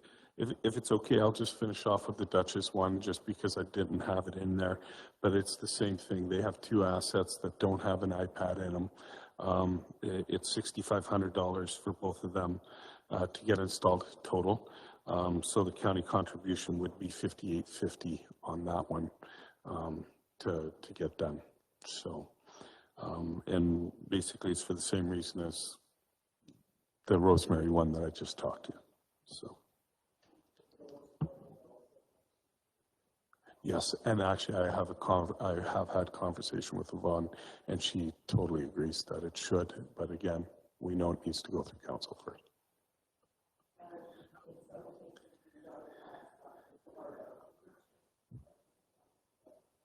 Yeah, as the county buys new assets, we throw the iPad in there automatically. So it's not that it wouldn't get done. It would take longer to get the iPads into those vehicles as we wait for them to come to end of life. And unfortunately, I didn't do my homework to see when that end of life is for those 4 pieces of equipment. So.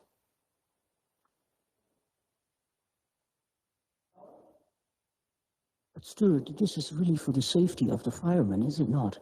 Absolutely it is, yeah.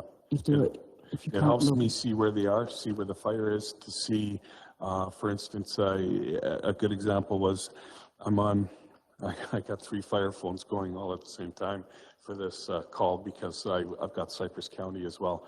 And Cypress County is talking about how a fire is coming behind one of, they called it Brooks's apparatus, but it was one of the County of Newell apparatus.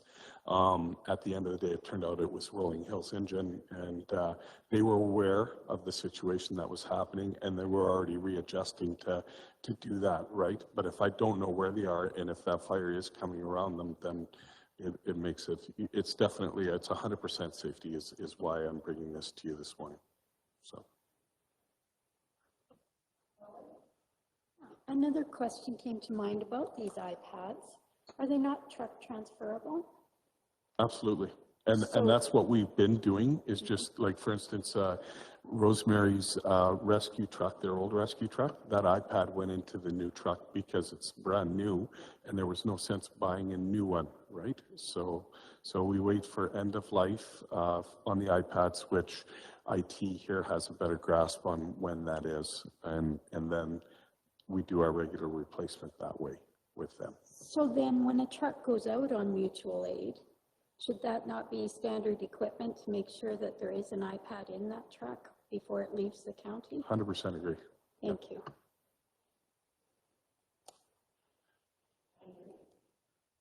Yeah, just for, to better understand it, if you have a case like this in Cyprus, where Cyprus has the vehicle and the fire is in the county, who is in charge? Who takes the lead there? That's always a tough one. I can say that I've been at 2 large-scale fires with Cypress County, and we work very well unified command. So we had Dustin, his last name escapes me, but he was incident command for Cypress County, and I was incident command for the County of Newell, and we stood together and we talked about how we were going to flank down the fire line and come around the front, how we were going to send units down the middle to catch hot spots and all that good stuff. It's definitely, we go with a unified command rather than having one main guy, but typically where the fire starts, that's incident command. At the end of the day, it was mostly on the County of Newell side. Could I have taken that over? I probably could have, right, because of what it was. But Cypress County being there, Suffield Army Base was there. We had 24 assets, over 120 people at this fire on Wednesday. So it was large scale. So the 2 of us, him taking care of his Cypress County assets and me with my 8, we had Tilly, Rolling Hills, Brooks, Dutchess, and Patricia all out at that call, with Brooks bringing 3 assets and Tilly bringing 3 assets. So, yeah, or 2 assets from Tilly, sorry. We left 1 behind. And my thought pattern going through it, because all of a sudden I'm getting texts from Rosemary, well, we're available, but I have to do proper allocation around the county and make sure that we do have, for instance, the engine still in Patricia, just in case something happens, and some personnel there, right? We can't drain all our fire departments, especially on the east side. I usually divide it up north and south when I'm traveling around, but on the east side, I didn't want to deplete every single fire department. So Rolling Hills was going to bring out their tender, and then Bill said, well, Chark's coming out with a fire truck. How about I go back and just leave the water tender or the pumper tender, because it's a second line pumper in Rolling Hills. And I said, that's fantastic, because that's a long ways for anybody to go, right? For Scandia to pinch over there, it's 35 minutes before they get there, and that fire can be huge in 35 minutes. So it's part of the thought process I go through when I'm doing it. That was a pretty toasty day to be fighting fires, too. That was a really hot day, yes. Yeah. It's been hot. Yeah, tricky. Okay, I think we can move ahead then. All right, so moving ahead, I have the one more item here before I talk about the rapid response vehicle. I'd like to create a kind of a new budget line on all our departments, well, in particular the 6 that I have full control of. Currently right now, in the next year, well, not this year coming up, but probably the following 2023 or 24, we're going to be asking for a huge purchase of fire gear. I want to try and get away from that. I did pretty good in Brooks, and I mean, it was only 32 personnel or 36 personnel that I had to deal with, but I did a pretty good job of saying we needed to replace 4 sets of gear every year, because over 10 years, that's 40 sets. So 36 plus a few spares just to be on the safe side. So what I'd like to do is create a budget line that we're replacing gear on a regular basis at all the fire halls, so that I'm not having to come to you asking for a big ticket item every now and then. So over the next 4 to 5 years here, I would like to try and get it to a spot where, you know, for instance, if we average each fire department to be 16 personnel, we need 1.6 sets of gear purchased every year. And hopefully that budget line we will be able to just carry over, because obviously you can't buy 0.6 set of a gear, right? Your next year you'd buy just 2 sets and so on and so forth. And then by the time we get to 5 to 6 years, we're on a regular 10-year replacement plan doing 1.6 sets a year. And now we're only spending roughly $4,800 to today's dollar, rather than me coming to you probably in 2 years here asking for about $100,000 to replace a bunch of gear. So that was the one plan with it. And the other thing that I've heard from a lot of fire chiefs, and it's not all fire chiefs, but a lot of them, is when they go to special events, wearing a duty shirt like I'm wearing this morning, and a nice pair of pants to represent their fire department and put their best foot forward. And right now we don't have a budget or any kind of a plan to do that for those fire department personnel. So I've laid out in the budget here, each fire department, what that application would look like. I don't know if I gave a total amount on that at the end of it, but you know, for the 6, it'd be, you know, roughly between $6,500 to $7,200 of an ask, kind of to start off with, just simply because if none of them have any type of station wear, we would like to get everybody outfitted all at the same time. The object from there, once everybody was outfitted, was just a 1 or 2 sets per year, but that doesn't say they would purchase 1 or 2 sets. If they don't have any new personnel, there's no need to purchase. So we would cap it at 5 with a rollover that would happen. And then that would leave allowance for the fire chiefs after the fire department personnel has passed their 6-month probation to say, okay, you've earned this set of gear to wear to represent the Rolling Hills Fire Department, for instance. So that's what this budget plan is for, and I think it's to better balance our money instead of asking for a whole bunch of money all at one time.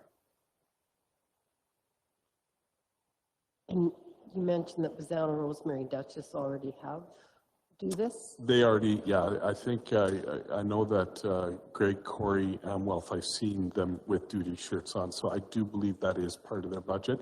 I haven't had that conversation 100% with them, but I think they allocated into that budget that they ask for every single year. Okay. Questions? Wayne? On this equipment you're asking for this year, I know like Mark over there, he has a program where he puts money aside to buy graders every 5 to 7 years. This fire equipment, you're like going out to, that's essential equipment. Absolutely. That should not even be a budget come to us and ask for money, say in a few years for $100,000 to replace equipment. That should be in the program. We replace every so often. That should be part of your budget every year. This, Matt, you agree with me on this? It should be essential. This happens. You don't come to us asking every year for money for this. This is essential equipment. Yeah, you're kind of taking the thoughts out of my head here. That's along the lines I was thinking. I prefer on these big things, and one of the questions I was going to ask, because I think if you're buying one or two per year, you run the risk of mismatch on the equipment, right? So, and are you going to get a better deal on buying one or two or buying it all bulk purchase? So you might have some advantage on scoring a better discount. So whether you spend it all in one fell swoop or you spend a little bit each year, you know, I think there's some arguments. You stock away the money as you need it, and the cash is available when you make the purchase. So one of the things I've been encouraging is we should be looking for those opportunities to streamline, have the same gear, same equipment. You know, one of the ideas I've thrown out is maybe we need to look at for our fleet, where you put out a 3-year purchase contract. So we're going to be dealing with Ford as our model for 3 years. It minimizes the different types of inventory you have to keep. It minimizes how many models our mechanics have to be familiar with. I think there's some advantages to getting leaner on that stuff, and it also minimizes the number of times administratively you have to go to market and do that legwork kind of a thing. So yeah, whichever way, and I defer to Stuart on how he wants to run that program, but I'd encourage you not to get hung up on a big dollar amount going out 1 year. We can definitely build it into our plan. All right. Other questions, Kelly? For clarity, Stuart, I see two asks for all departments. One is stationware and one is PPE. Right. Can you give me a dollar value on each of those? Yeah, so the stationwear roughly is about $175 for a pair of pants and the shirt. Yeah. And our PPE is climbing close to $3,000 now by the time we're done with the pants, the jacket, balaclava, boot, and helmet. That's your basic PPE that we would order at one time. It's somewhere between $2,400 and $3,000 now on where we can find the dollar savings for that. So for this budget, you're asking is what? Well, for this budget going through was more creating that new line, but I'm totally fine with if that's what council and county wants, is to just do that big purchase. That's fine as well. I just thought for organizational reasons, it might be easier if we had it allocated per each year. That was the only thing. So, and that budget amount was the one that I have there per each fire department. So, if we were to take the fire gear or the PPE out of that equation, that dollar amount would be a lot less. And I'm just not too sure. Maybe we would have to create a policy that we're going to allow the fire department personnel to buy station gear, because that's the one thing that's not part of the equation right now. And they just can't pull that out of their operational budget. The operational is so lean already that, start pulling for outfitting right now, a full fire department would be very, very expensive. So, and they would have to obviously forego on something that's probably more important than station wear, and that's why it never gets ordered. So I was just looking for a dollar figure for the request as you presented it, but it looks like it's, if I add up each department, 6 times $6,000, we're looking at, say, $40,000. somewhere in that range, yeah, it'd be close And to then, that. and that's the PPE. And then the station wear, No, that's both put together. that's both Yeah, together. Thank you. I have, if you look at the dollar values there, I have $1,750 for station wear, and then 1.6 sets of $4,800. That's right, is the way I have that laid out to a Thank total you. value. So, my confusion. yeah. Other questions, Wayne? This PPE, what's the life expectancy of a set of that? NFPA standard on PPE is 10 years, and that's for everything. And I'll tell you that our fire gloves probably only go about 3. So if they're taking care of them, so they just get worn out so quickly from holding hose to doing whatever they're doing with grass fires, right? So. Just a comment, you know, at first I was listening to that, those, what do they call them? Stationware. Stationware. I was engaged, but I'm starting to think that that would be I think we should go for that because it will instill pride in the fire departments. So I think that we should maybe do that this year.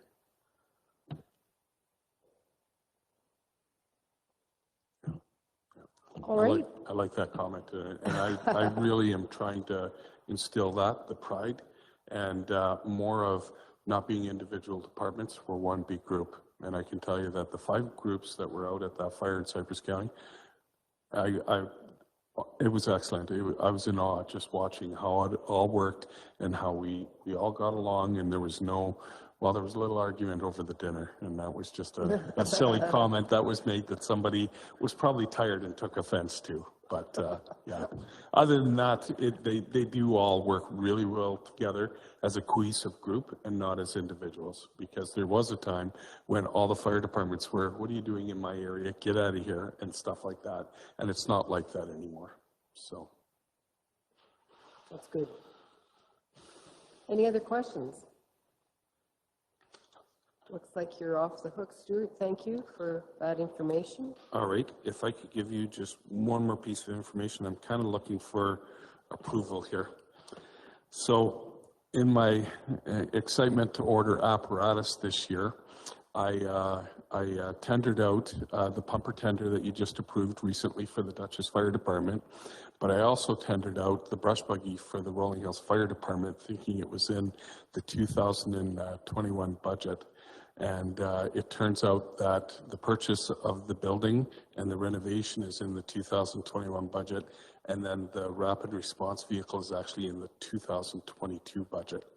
But I've already received back all the tenders for the rapid response vehicle, and with your permission, I would actually like to move forward and order this vehicle if I could.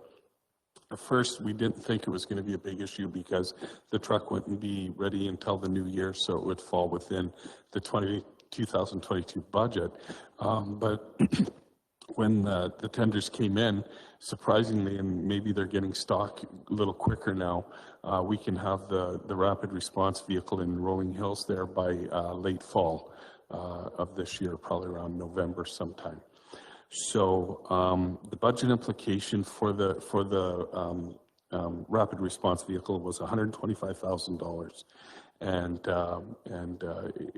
with your permission, I would actually like to award the tender and proceed with it.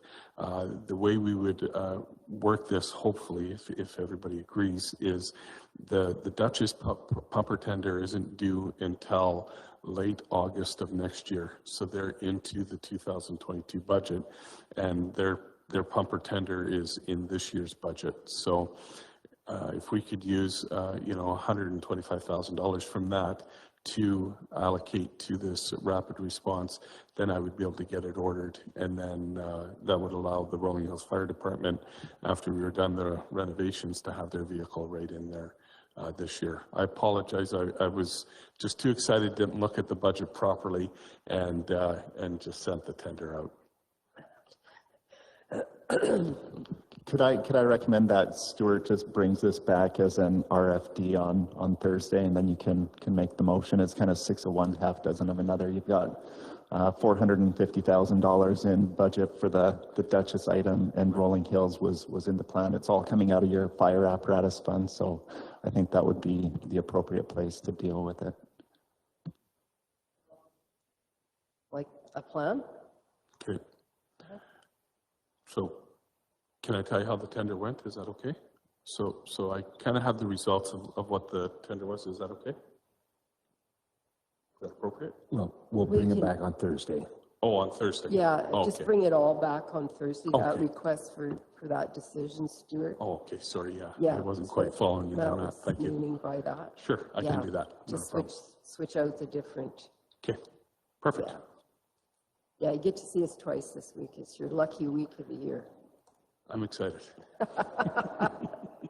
Anything else for Stuart? No? Good? I'm good. Thank you. Thank you very much for your time. All right, Mark, Terry?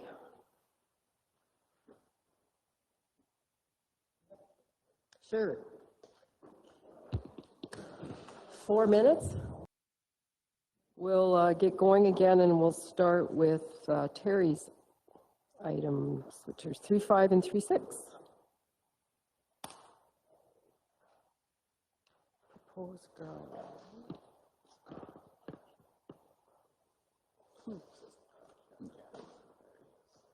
You can start. We can start, okay? Yeah, you bet. Good morning, everyone. Kind of cool, we don't have to run around with masks on. And we were just talking up here, it's a little, feel a little bit naked in a weird way. We're outside and we're all walking in and doing this, and yes. It is strange. It's nice. Yeah. So I have two submissions here, and it's just going back to just overall, everybody knows one of our main concerns is just washboard, right? And I know particularly this time of the year, and of course it's hot and dry out, and I've given this, I don't know how many times I give the excuses or the reasons for washboard and stuff like that too, but this is an issue that is somewhat manageable. And I just feel that we're going to try a couple of things here just to try to better manage it moving forward.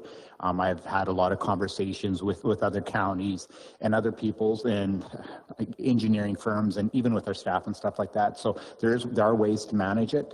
And so this just a couple items here that I'm going to go over quickly with you for budget consideration for it. So the first one is our gravel spec modification. So when we crushed gravel, we usually go by it's DES 420 spec. So it's a kind of a generic government spec for a 420 gravel. So in a nutshell, what they do is they just use sieves and different size sieves. So you run once your gravel's crushed, you run it through the sieves, and the bigger stuff sits on the top screens, and then what falls out of the bottom is your fine stuff. So that is how we go about making our gravel. There's a little chart on percentages that passes through, and if it falls within that margin, that's your gravel, right? So we have moved from a 420 to a 425, so we try to make our gravel a little bit bigger.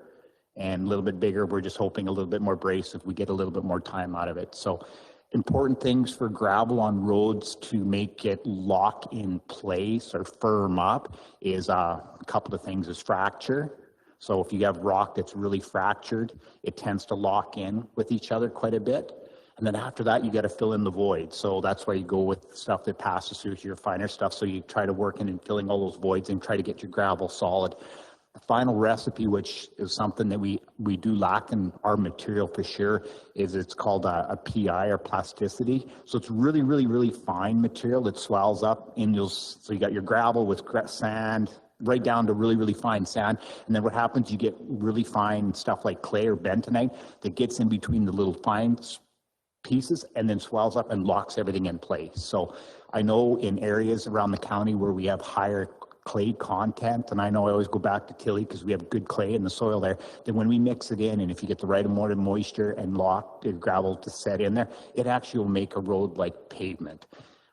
Where you do not notice it is in places where you have high sand. Castles is a classic one where there is no clay in there at all, and it doesn't matter what you put in there, that stuff doesn't set in with moisture and lock in place, and you get lots and lots of washboard. I remember driving around in Castles when I was ditch riding there 30 years ago, and grader goes through there, and honestly, that old E truck, it's just all you got used to is just vibrating. So WSP did a study 5-6 years ago on this type of problem to challenge it. They actually had somebody come up from the United States to help them tweak the recipes. Bottom line is we do lack in this area is that PI or bentonite or clay. And the next thing is just to try to make that recipe a little bit modified so we have all the right components so we can get a better driving surface. So from our experience here, we do pull in material from the gem or the ballast pit. Kind of nice thing about up there is that has a lot of bigger rock in it. So when they crush it, it gets good fracture. What we do after that is that fine stuff. It's the coal dust, and you guys, most of you have all talked to me about the coal dust in it. So it is a fine material that does help lock that material all together when you get the right moisture in it. So right now what we'll do is I always bring in a stockpile in here, or we'll have a stockpile of them in here, and we do put that material on intersections or subdivisions where we tend to have more washboard concerns or try to manage it. So our neighbors to the west, Rocky View, they did hijack WSP's recipes on there, and they have two kind of recipes, and they have one that they use for dust abatement, which we kind of can do here with using our 5/8 or more beaten down gravel. Works good with calcium. And they also have another Titan specification that's just strictly for road graveling. I think on our next crush, we definitely want to throw that into our specs so we can get some more fracture and make that recipe a little bit better. What we are missing though is that PI or the fine stuff there too. So part of the proposal here is I did talk to Brooks Asphalt and there's stuff like that. Anyway, looking at getting right around 4 or 5, a couple thousand cubic yards of fine clay dried and sifted. So when we stockpile this winter, we can actually mix this material in, the fine clay with our gravel, and try to get our PI up in our gravel and lock it into place. So it's more of a kind of an experiment just to see if I can source it out and do it where it's somewhat cost effective. So part of this in here was I budgeted about $10,000 to get a source of clay that'll work in this material, and then I put in another $3,000 just to do some testing to see which material works best for this type of thing. I still suspect it'll be our gem material because it does have pretty good fracture in there. So I guess that's in a nutshell was this discussion on this one. What drives me nuts, and I know I showed Mark in there too, because as our gravel pits are depleting, we tend to be pulling pit run that have a lot more round rock and smaller round rock in it. And I know it was in Rolling Hills and just seeing an intersection, and it just breaks my heart. And I know it's a tough thing to manage it, but the whole intersection has about 2-3 inches of just round gravel left in it, and you cannot do anything with it. It is tough. Like round rock just does not settle in by yourself. So that's part of a little bit with the graders on how to manage that, hide it, bury it, or make it so it works moving forward on that too. So yeah, that's what I have on this one anyway. Questions? Brian? I have to say, I did not know gravel. It's so interesting. I agree. I thought it was interesting too. And the first thing that came to mind is all the blow dirt that you recovered in Tilly. Why we didn't use that? The other one is fly ash is a byproduct of a lot of waste energy stuff. Does that fit into this, or is it just? And again, it'd probably be the trucking that would be limited as far as if it is, because they give a lot of that stuff away. They look at it as a byproduct. So I just was curious whether that came across your table or not. So no, I don't have that. We'll definitely look into that one. So because I'm guessing there'd be quite a bit of it north of us, right? Yeah. And as far as that blow sand, I can talk from my road. I didn't. It just made stuff slippery. Like the first rainfall we had all the way down 13-2, it's just slippery. I think I had 2 vehicles hit the ditch on my road, which felt a little embarrassed. Look after the roads, and it made it really, really slippery. So yeah, we probably put, what did we gravel? I don't know what Al did there, but probably maybe 8 or 9 quarters already that we identified where there was an excessive amount of blow sand or blow dirt, topsoil or whatever you want to call it on the road. So it did make them a little bit slippery. We tried to grade it all out, but it was just pretty tough. So we did end up having to do work orders and apply gravel back on those roads and try to get our roads back again. So.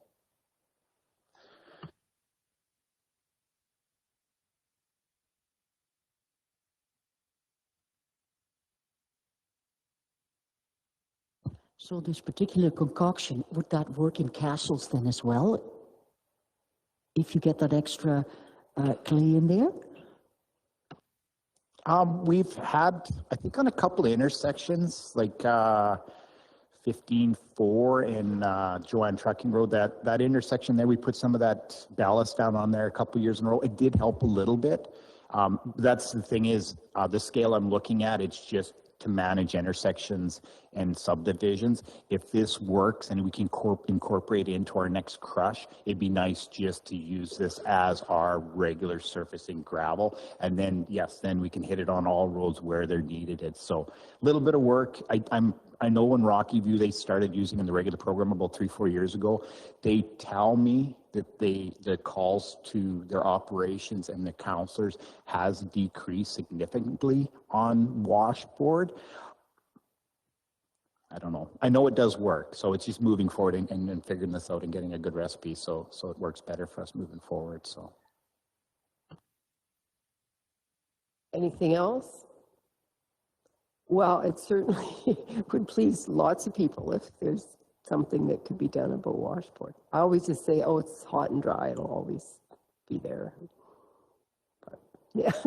Yeah. Okay.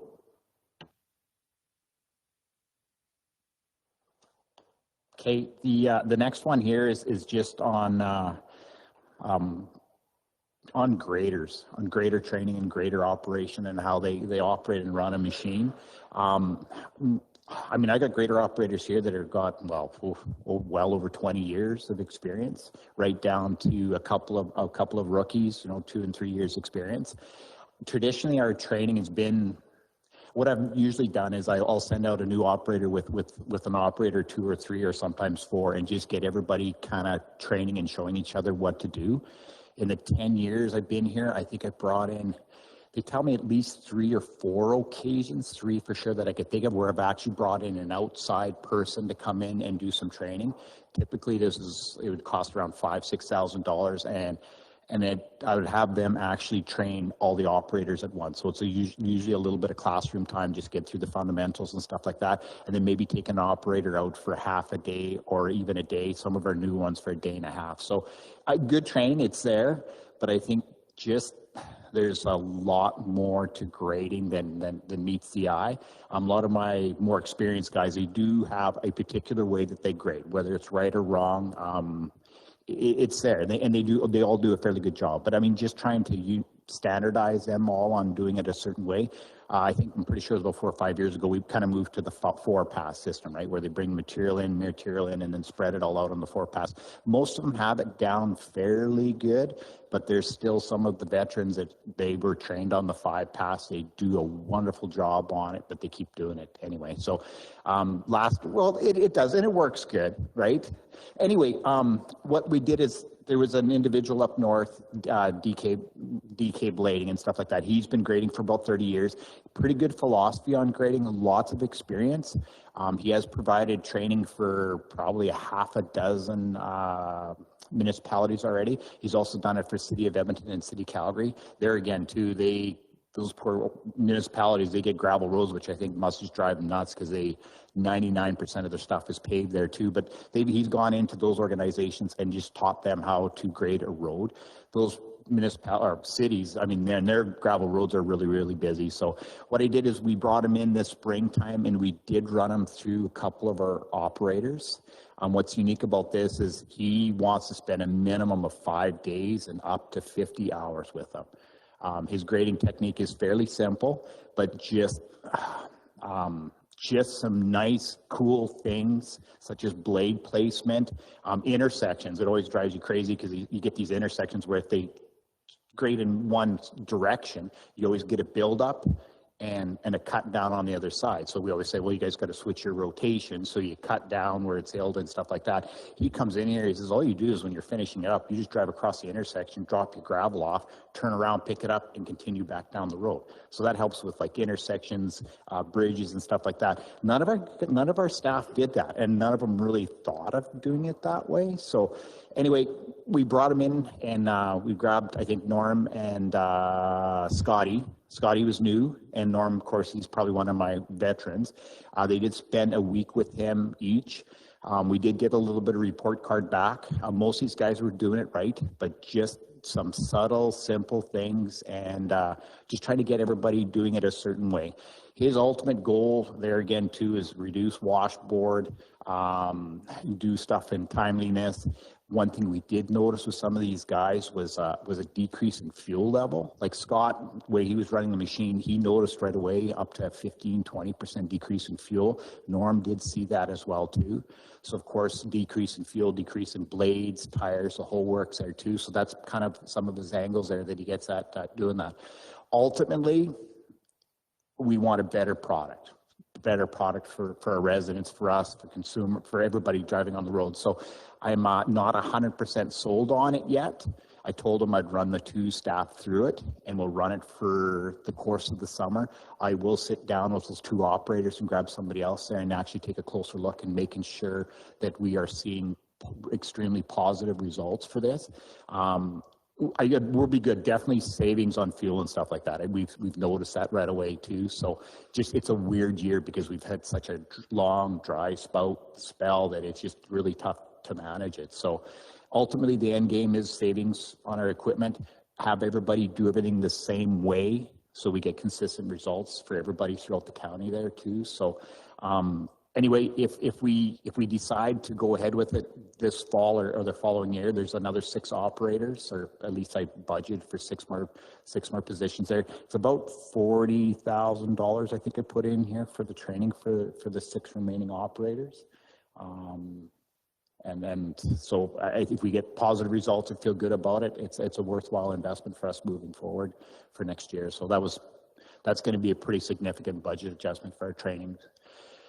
Greater operators, I mean, yeah, as far as training and what they do in our county there, I believe we should be investing a little bit more in their abilities on the roads. And I think as long as I find the person that we're good with and provide the training there, it's a extremely worthwhile investment for our roads and our equipment. So that hasn't always been the case, has there, to even find people that do training? Mark, like over the years, because that has been an issue. There's been companies out there that we've had in before. One thing that I've been hammering home with Terry is if we're bringing somebody in to work with an operator, I want a report card on that operator. Like, what's the improvement plan? As we were talking about other things earlier today with asset management, right? Right. What do we need to be aware about on each one of those individuals specifically? Because those things should ultimately end up on performance evaluation, things to work for, goals and objectives, right? And a lot of these companies prior to haven't done much of that at all. So it doesn't help us as managers of those people to help get them to where they need to be. And I don't know, I'll admit, I always roll my eyes when some of this stuff comes up again too, because it's like, oh yeah, we're gonna go spend another $30,000, $40,000 on training, but then we're gonna say that our roads are washboarded and whatnot because of the gravel and it's been dry, right? I do believe there's a lot of small improvements that can be realized out of a lot of these things. Fuel savings, fuel costs aren't getting to be anything less. They seem to be all over the map, so I don't know which way they're going. Machine wear and tear, consistency in operators is exactly what I want out of things. But then we also have to realize that our regions are different. Some of them are sandier, some of them have more clay and stuff. Maybe this gravel spec's gonna lead into some of that too, to improve road surfaces and make them more consistent across the region. I don't know, but if we're not trying, we're never improving. If we're not learning from failures, we're not moving forward. So I think it's all great. I know that through conversation with one of the 2 gentlemen that got trained, he said, I really wish that guy would have gotten out of my ear, because he follows behind them in his truck and he's got a communicator between them that they wear in there, and he's just at them the whole time. Pitch the blade different, do this, do that, do that. Just shut up and let me grade the road. No, he's there to educate you. So it really didn't seem like it was a person that came in to do some training that basically got paid for a free ride that said, yeah, your operator's doing all right and your roads will be fine. He was actually in their ear, because when you start getting the feedback from the staff, you know something's started to hit home a little bit, right? So I'm interested to see where it can go, and I know that it doesn't happen overnight. It's all a process, and that process takes time, so. And asset management, people are our biggest assets, so it's an important management. Yeah. Hubie? So Mark and Terry, in the past, a lot of the veterans used to grade the ridges out of the sides of the road and bring the grass on the road to get that ridge out of the way so the water would run off into the ditches. Is part of the training going to be having to do that? Already said and done with those two. So give us some time, please. No, I just get a lot of farmers talking about it. Mark, question, what do we average, say, spend on fuel and blades a year? Would that be $500,000? Oh, I suppose more than that. Top of my head, $250,000 to $750,000 a year at least, because graders are one of our biggest consumers because they're on the road. I don't want to say 365 days a year, because if it doesn't snow, we're not doing much, right? But they are out there generally 8 hours a day, 5 days a week through summer periods. So I don't even know what our fuel budget is. Top of my head. Yeah, it's 500 for everything in my department. Yeah, But around there. I'm sure 385 of that or so is just on diesel fuel alone, but we do have commercial trucks and stuff that run that too. 5% would pay for this, savings. Oh yeah, and that's part of it too, right? Like we've recognized some savings just in the decisions that we've made with our equipment in downsizing of the fleet to make it right size for the job that we need to do. We're not in the construction business, we're in the road maintenance business. And I know when we made those changes from the 14H models down to the 160M models, and there was some changes that Kat went through there as well. We had operators that were here that aren't here anymore. Some of them might still be here. This equipment's not going to do the job. I said, well, maybe sometimes the job requires you to modify how you operate the equipment. So some of this training is also part of that. You're not going to push this equipment through 3 feet of snow across your road. You require something different for the job. And we've been good for the last decade. So, you know, we don't try blowing through those heavily drifted areas and stuff anymore, because we just find that we wreck equipment. That's why we have a snowblower. That's why we have a dozer.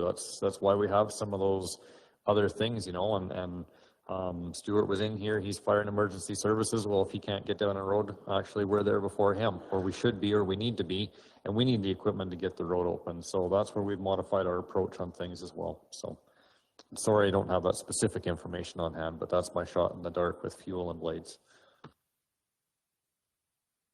The road and the grass and stuff. I was meaning to ask you guys, a couple weeks ago when I went across the river into special areas for our branding day, they, on the 862 gravel part, they had this grader with like a big thing on it, disc, Terry, and I was behind it, and it was like, what? This is the weirdest grader, because you couldn't see what it was doing, and the road was all soft, and you sank into it. And so I was digging it all up, and yeah, I couldn't believe it. Have we ever done anything like that, or why is that? Either a disc or some kind of recovery machine that pulls up material off the, did you notice, was it on the side slope of the shoulder, like down in the ditch a little bit? Well, it had been, I think. It was bringing stuff up, but it was in the middle, because it had to pull over to let me by eventually at that point in time. But I never... They could be pulling that material back up and then running. You can buy some rototillers and stuff that will pulverize that recovered material up on the road, and he might have been pulverizing it to get the grass clumps and stuff out of it. Really like shoulder pull. Yeah, okay, same type of thing. Yeah, so I know there's, I've seen them on there before. They actually, in the place of the wing, they actually drop just a disc in there, and a disc will just basically move the material up. I know I had a company, oh, they must have been from, I think, well, from Saskatchewan, because that's where they produce all the cool tools, and they can go on pretty much any piece of equipment. But I did have one in, oh, must have been about 5 years ago, and it was just a rototiller that was sat on the wing, dropped over the edge of the road, and then kind of rototillered and threw everything up on the road. Usually has a big power plant on the back because it needs an incredible amount of hydraulic. And then also on the front of it, it had another set of rototillers that dropped on the front, and they could do it all at once, right? So I know, just talking with this trainer, a lot of that stuff is it's just grading and regular maintenance. So even in the past, what we try to do is we always try to put the gravel to the middle of the road because that's where everybody drives, right? So, and what happens, these guys over time, they scalp the edges and try to put the gravel where people are driving. And once you keep pulling the gravel off your shoulders, you leave a little tiny of a dip, right? So you get rain and the water just sits there, and then everybody drives there, gets soft and goes out. This guy, and it was against us, because Mark, first thing he says, okay, he's pushing the gravel out to the edge of the road. What's going on? I said, well, once you go back to explain it, I mean, people don't drive there. So a couple of things, it fills in that void so the water doesn't sit there and soften out there. And the next thing is, if you have too much gravel on the road, it's a good place to store it. People don't drive on the shoulders of the road typically, and we're always feared if it's sitting there, people are driving there and you're throwing it all in the ditch, but you know, unless you're passing or doing something goofy, people typically don't drive there. So it fills that void in, so it's not soft, where the ridge is just from soft water sitting, people driving there and pounding the dirt up, right? But if you keep the material there, the water runs off the road, and the next thing is, it's a good place just to keep gravel there. So keep it off the driving in the summertime and gets rid of washboard and stuff like that too. So and we've so many discussions on different theories and applications. This guy here has been doing it for 30 years. It does seem to make sense, and it did make sense to a couple of operators in there.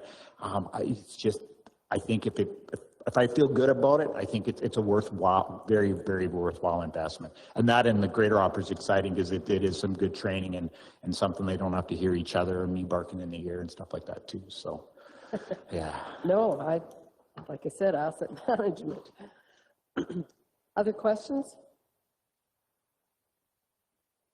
Okay, Terry, that's your 2 items, right? Okay, thank you. Mark. Okay, biggest ticket item of the day, I guess. Rural Water Project, Phase 2. Council asked administration to follow up what a Phase 2 would look like. You did receive the report last council meeting from MPE taking a look at that.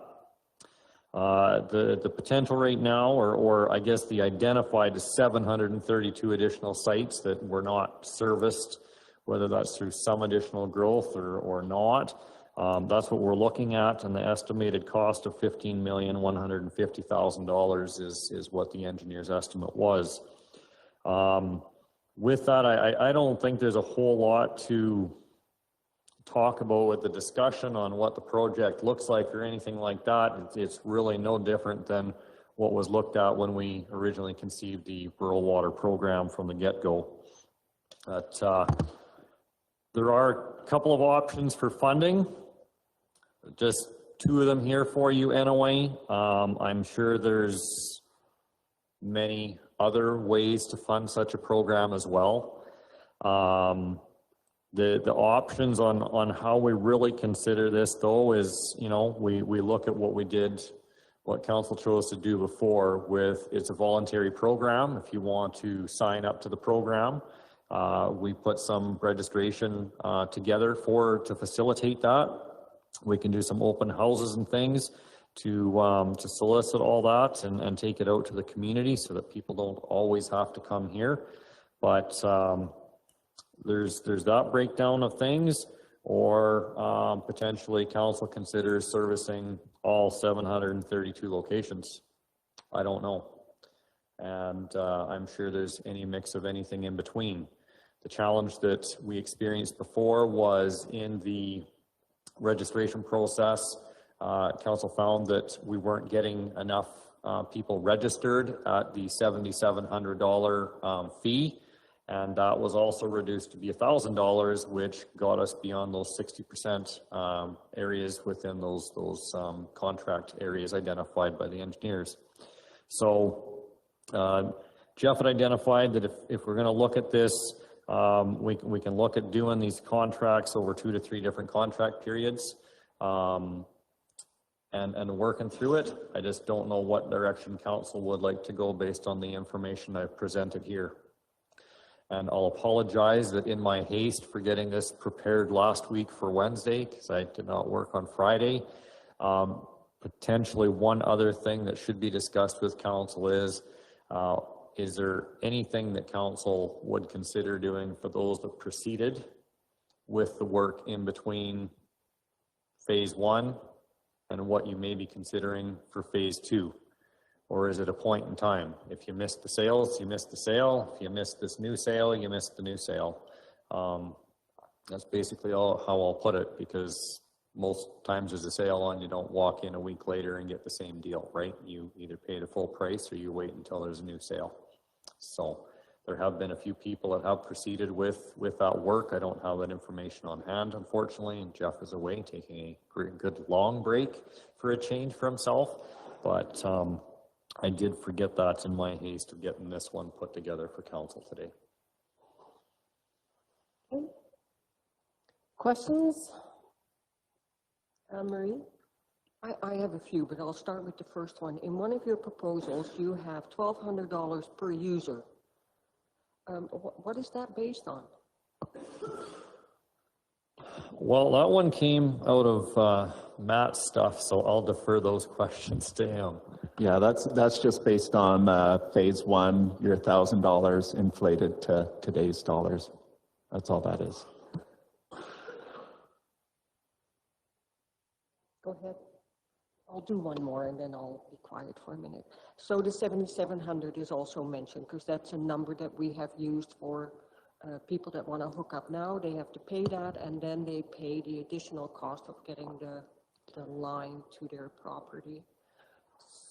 So would it be prohibitive to people to stick to the 7,700 as their total share of getting the water to their property? And then the county picks up the part where the line will be brought in.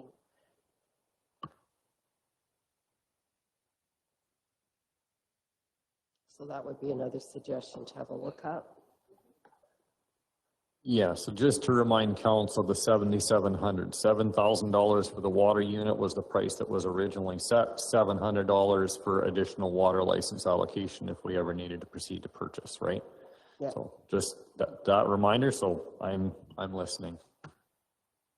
And that's what anybody who has hooked up in the meantime. $7,700 plus full cost to take it from the nearest water lateral to their property. Brian? Well, I like what's been put together here, and I guess I have a number of questions too. First of all is how quickly can we do this? And I guess my suggestion, I think the biggest hurdle you're going to deal with is the landowners that have it and have granted access as they were required to, but now we're going to be approached again to grant access to hook up to those lines. So and I don't expect an answer here, but I think that's something that's going to have to be fleshed out a little bit more. My own personal thing, I like the idea of the 1,200 per user. It falls in line with the original contract, but I think that some of the onus on those that didn't participate in that should be some of the whatever comes up with compensation for the groups that have allowed it for the first time, have that gonna need access to their property. Perhaps that's where the other part that if a landowner needs to grant access and demands compensation in order for it to go ahead, that perhaps the landowner that missed the opportunity needs to bear some of that cost or all of it. I don't know, like, it depends, I guess, on what that number is. I don't want this to come across, if council decides to support it and go ahead with it, I don't want it to be coming back as something that becomes so convoluted and complicated that we never get anywhere. We just end up going in circles. But I think that's going to be ended up being a bit of an issue. And I want to make it so that people aren't looking at it and saying, oh, well, 7,700 or 77 plus this or something else becomes such a cumbersome thing that we end up with such a fraction of the people we're trying to get that will actually be part of this. So anyways, I still have lots of questions as far as how we're going to do it, but I think the overall philosophy in the 15 million, I would like to see us move as quickly as possible on this. We have a council here that I think that supports this. I'd like to see that move, and I just was curious from either Matt or yourselves, what are the steps that need to be taken in order to start that process to either get the debenture or the MSI allocation that we're looking at for the next few years, whatever it takes. I know, and probably some of the reason is there's a number of us that October were done, and I'm just going to say that out loud. So I think I would like to see some of these things in place. And is that ridiculous to suggest that we could have something like that in place before then?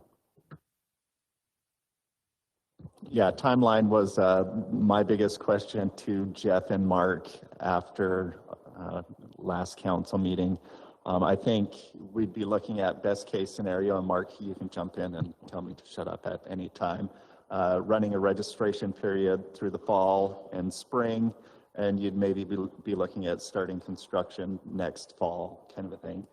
We can put the application in for MSI at any time, so even if we wanted to throw that on the agenda for this Thursday, we could bring that as an item to make a motion on to apply for MSI funding. Like I said, we've got 4.6 million available right now. We can commit up to 26 million. I wouldn't suggest you commit the entire 26, but you've got, I think, a lot of room with the future year's allocations on MSI. If you want to gamble on that, I'd suggest you backstop it with allocating reserves to, similar to what we did on that first phase. I think things financially are coming together. The difference between a $7,700 registration fee, that puts over $5 million into the user fee pot versus the 1,200 is just under that $1 million mark. So I think that's an important thing to nail down, is really what is the user going to be on the hook for. When I've thought about, there's a million different ways we could do the finances for the user end of thing. The 7,700 I like because that's more user dollars, user pay. You could look at doing that as a local improvement tax over 10, 15 years. 10 years on $7,700 would be $846 a year. That would be a local improvement. And I've also thought, there's these things where this is phase 2. Do we ever want a phase 3? Or do we, if you put it out to be voluntary registration and you only get 300, does it get lift? So do you look at it as it's going to be a local improvement and we're taking it out to everywhere it makes sense? I think there's a few sites that probably don't make economic sense to take 16 kilometers of pipe out to one service, but I think we've got all the tools we need to make it affordable for a phase 2, and it would be really nice if we're going to do the phase 2, that we don't put the next council in a position where they say, "Oh, we should have taken it to all 700, not just the 300 or 400 who signed up." But that one's maybe a little more touchy to force on to people, right, as a local improvement.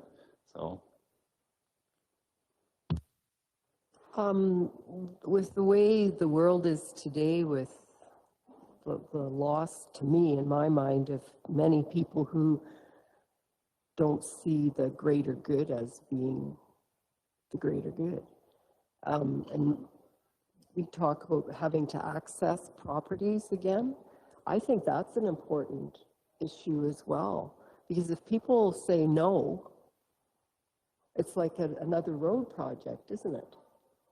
So I think that's got to be part of it too, the preliminary investigation into how many people will agree. Yeah, and I don't have the exact language on hand, but Jeff shared with me before his departure for vacation that the original easements that were signed allow us for regular operations, repairs, and replacement of those lines, not anything else. So you're absolutely right. We are going to have to re-engage those people.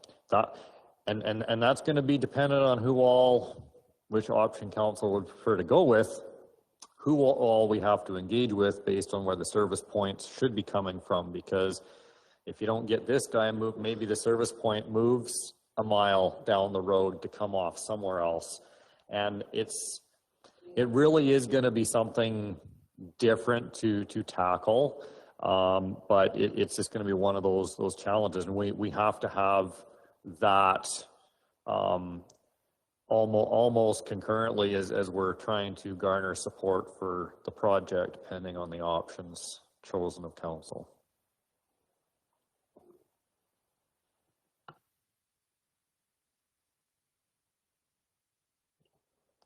Well, Matt, I agree with you that we definitely do not want to ever have to face a phase 3. So somehow or another, we have to try to convince everybody to go on this time. And I think for most people, I think we can. There are a few spots I think that we have to make it mandatory also. It's in some of the subdivisions, Kinbrook Island, we should never have to go back in there and dig those roads up again. Johnson subdivision was a horrible one to work on. So we should never have had to go back in there again. So some of those I think should be mandatory.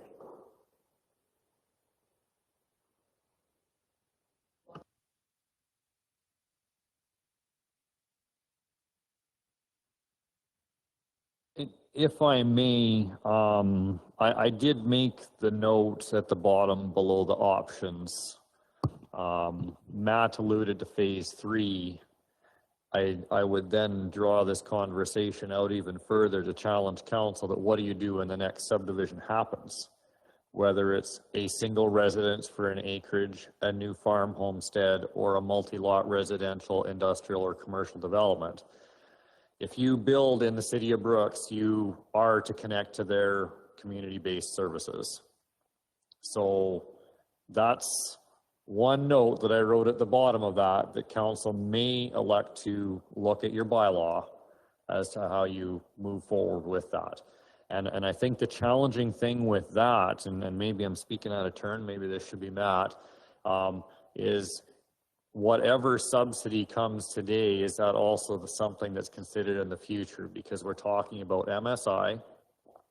My perspective is MSI is a grant, not always there. We may not have any options for people in the future again. The people that have proceeded forward before phase 2 and following phase 1 have paid full price. So I guess I urge council to keep an open mind to this as to how you want to proceed with it, because it may not be a phase 3 where you're trying to get 100 properties. It's just the new guy or the new development. And as we know, in development, we control the requirements of that development, but we just need to put the right bylaws and stuff into place. We know and understand that a communal sewer system county-wide is not feasible, it's not affordable. We've done that study and we understand that. Council made a choice with the water system. So if we do a phase 2 here, future growth, there's always going to be something come up, and what do we consider with respect to that? So just some other information for council.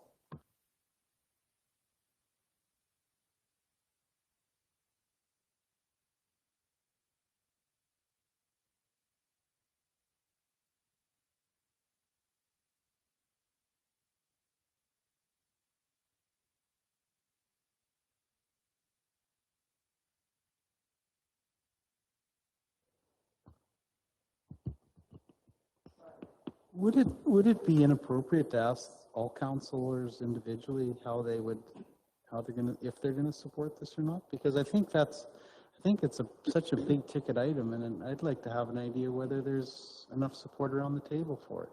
I mean, I realize based on what your timelines were, I respect that, but I think if we have an initiative that's going forward, I'd just like to see, sort of get an idea where others sit on this. I haven't talked to any of you about it, so I'm just curious whether I stand alone here or not. Well, I'll start for me, Brian. I need more information. That's sort of where I'm at. And I guess I'm getting a little bit jaded is the word. If we can't get back into property easily, I see that as a huge issue for me. That's why I asked that question. So it's for me, it's more information. So I don't know today. I really don't know. I've always thought that once the debt was paid, we needed to look at it again, but that's another couple of years down the road. So I'm not against it, but I feel like I need some more information. I like what we've got here. I mean, I look at it and there's some different options, and yeah, so that's, I don't know, anybody else want to comment? Kelly. So I'm in favor of it. I would like to see it expedited. I think that we've almost met our commitment with the first debenture, and we know we have residents out there, whether it's the need for just a water source or a safe water source, and I think that's reason enough to be moving forward. I did comment. I liked Anne Marie's suggestion, the 7,700 over the 1,200, and the reason for that is because that gives us some dollars to negotiate to those landowners that we have to go back to. There's going to be more money needed, I think, I suggest, going to them. And yeah, I would like to see this move forward as soon as possible with the information that other councillors need, of course, to rush this. And I don't want to rush it. Like, I don't. Why would we rush it? So I have ratepayers who need water, want water. And staff has heard from ratepayers who want water. And if we can provide the water, I suggest that we continue the project and do that. I agree. Rush is different than continue, in my mind. That's all. Okay. Other comments? Tracy? Yeah, I'm in favor of the project as well. I'd like to have more information in regards to the landowners that would be involved, because I think that's going to be one of our major holdups. If we can't get to where we need those connections, then it's going to drive the price up or down. I think if we get into it too costly, then we're going to look at everything else is going to be so much bigger. Your debenture, if we went that route, would be that much bigger. Do we want to do that? Do we have the capacity? Does it fall back on, a local tax improvement? Well, again, it could be bigger. So then, there's a lot of rolling pebbles going on right now. As far as, I think that we need more than just direction from staff to make this, to look into it some more. But yeah, I think it's a good idea. There's so many different options for funding, and that's where more information for me, but. Tracy, thanks. Anybody else? Clarence? I think Tracy hit it right in the head, calling it rolling pebbles, because that's really what it is, and I think that's the big issue of how many landowners that already have water are we going to have to go to again and say, well, we're going to increase it now, and how much is there? I mean, I have no idea if it's just a matter of 10 or 5%, or is it 50-60% where we need to go back in? I have no idea, but it's a major rolling pebble, let me tell you. And I'm not sure that I can answer that question either, because if this is a voluntary program, it's going to depend on who signs up and where we need to take the water to and whose land we have to cross. If this is an all-in, I'll get you those numbers, because we will have an engineer design and we will tell you where we need to go. But if it's a voluntary thing, we changed some of those routes from the original plan based on where the water had to go versus where we thought it was going to go if we were going to connect everybody. Yeah. So we changed things a little bit to, I don't know whether it made it more affordable or not, but it made sense based on who registered. Maybe we should have stuck to the routes that would have accommodated everybody in the most effective way, which may have maybe mitigated some of this. Now, I don't know. But this is where we're at today, is we've got like 2 or 3 things that are going to happen like at the exact same time to figure out and answer some of the questions that you have, because of the same questions that we have. Right. We just don't have it until we get into those weeds. Marie? And to finish up, you know, I think we should try to do it. It's just, how feasible is it? I don't know. And so if we want to move on it, I think we should start taking some of those rolling pebbles out of the equation. And for me, I think if we have significant significantly volunteer sign up, I think we got to stick close to that. I like that $1,200 mark. Then I have to also weigh that. Do we have the money to do that as a county? So and that's you know, that is also in the equation. And yes, we do have almost 100 million in reserve, but we also know that that's not enough to fix all our infrastructure in the future. So, you know, it's you gotta have some of those answers. Yeah, so maybe what we need to be considering and cut me off if I'm wrong. Maybe we need to be looking at doing a registration where there's like no money down or anything to garner the interest behind this from the people that would sign up, so that we understand and that we're not holding anybody's money, as some people need that money, but they're probably willing to lay it down to get into this, to find out what it is, where it is, look at what things kind of look like from a high level, and then really put it out there where, I don't know, maybe expect another 20% to sign up when they actually know that it's going to happen or something. I don't know. I don't want to mislead anybody, and I don't want to put anybody at a loss of finances while they sit in limbo while we try to figure our stuff out. But somehow we need to, you're exactly right, we need to get those components going so that ultimate decisions can be made. Anne-Marie and that? Yeah, that's a good suggestion, to start to find out where the interest is, and then you could see on the map where the lines have to go.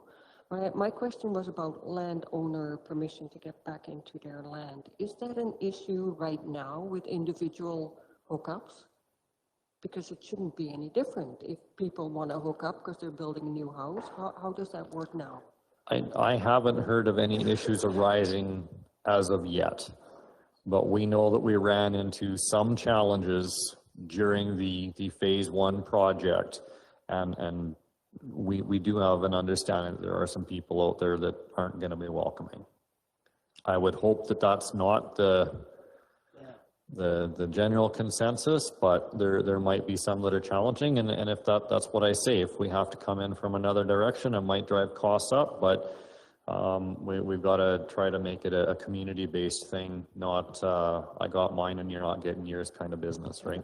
So what you're saying is that if there's somebody in Millicent that had to bring in a line through somebody else's property and it was going to cost about $30,000, so that was too much for him, he would hook up to 7,700 and 1,200 for sure. But if he doesn't get permission from that other landowner, then it's just a no-go. So it's nice to have regional rural water available, but you might not get it. Mark, do you know how many people have hooked up since? I want to spitball that there's no more than 50. Okay. Because I'm going off the numbers of active users, and over the past, we've been done for 4 years. 4 years now we've been completely Okay, done. you mean of the ones who have it at their house? Yes. Running by? Okay. Yeah, I like we that started. plus the others that have put out big bucks or just made it happen. Yeah, so we have 1,556 that were registered. There's only 1,200 and some actively.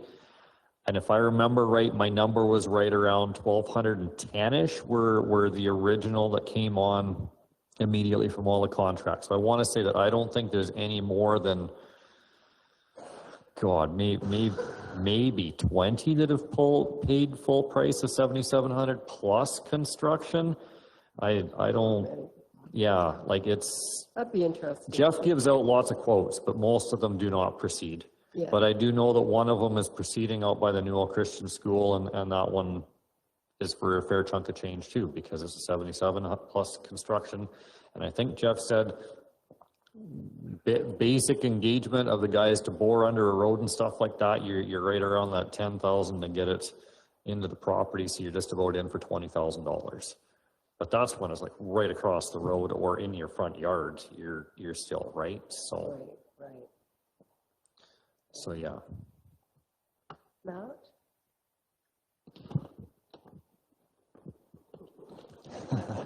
Yeah, where to start? This is a good onion. So I was kind of surprised when I heard back from the MSI folks that we could commit up to 26 million, knowing that the MSI program is going to be replaced in 23, 24 with whatever they decide to call it after that. So, you know, we have 4.9 million or 4.6 million today towards this. So we've still got, you know, an $11 million gap. We can apply for the MSI grant today. We could take a risk-averse approach. So I think if we get the grant application in, we can at least start spending some of our time and money on the planning piece. I don't think we're ever going to really surface all the issues that we're potentially going to have with landowners, but I think we do need to send a signal whether we're going ahead with the project and the parameters that need to be met for the project to go. So we know we've got 4.9 today. If we can determine the amount that users will be on the hook for, whether it's the 1,200 or 77 or somewhere in between, we now can go to our ratepayers with certainty saying, your share is this. We are not going to start the project until we have future years MSI actual allocations. So we're 4.6. Next year, maybe we'll be up to 6.6. The year after that, maybe. And that's all at the whim of the province. If we're willing to backstop the project with some of our restricted surplus, you know, there are a few restricted surplus funds, our unexpended budget appropriation fund. That's where all the carry forwards go into, and then we fund projects from.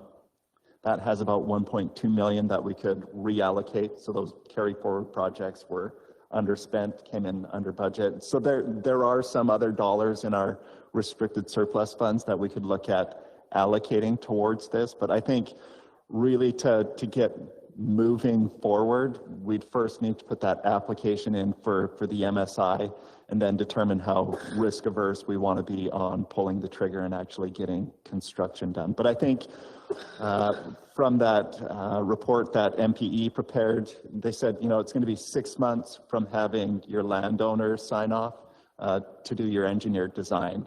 So we're a ways away from actually shovels in the ground, and if this is a project that has support, we've got time to wait for some of those MSI allocations to come in. It's really just, what do we want the users to pay? And do we put that application in for MSI so we can actually get going and figure out where the roadblocks are going to be on the project? Just because we put the MSI application in and get approved for it doesn't mean we have to finish the project. So we might get to the point where we've got part of it designed, and if you don't have support, if it's just going to be a sign up, you can pull the plug on it. But I think it's such a large project and there's so many variables at play that you're really not going to know until you're in the trenches meeting with landowners. And I don't think there's any point in meeting with landowners if we don't have a firm direction that we're going with it.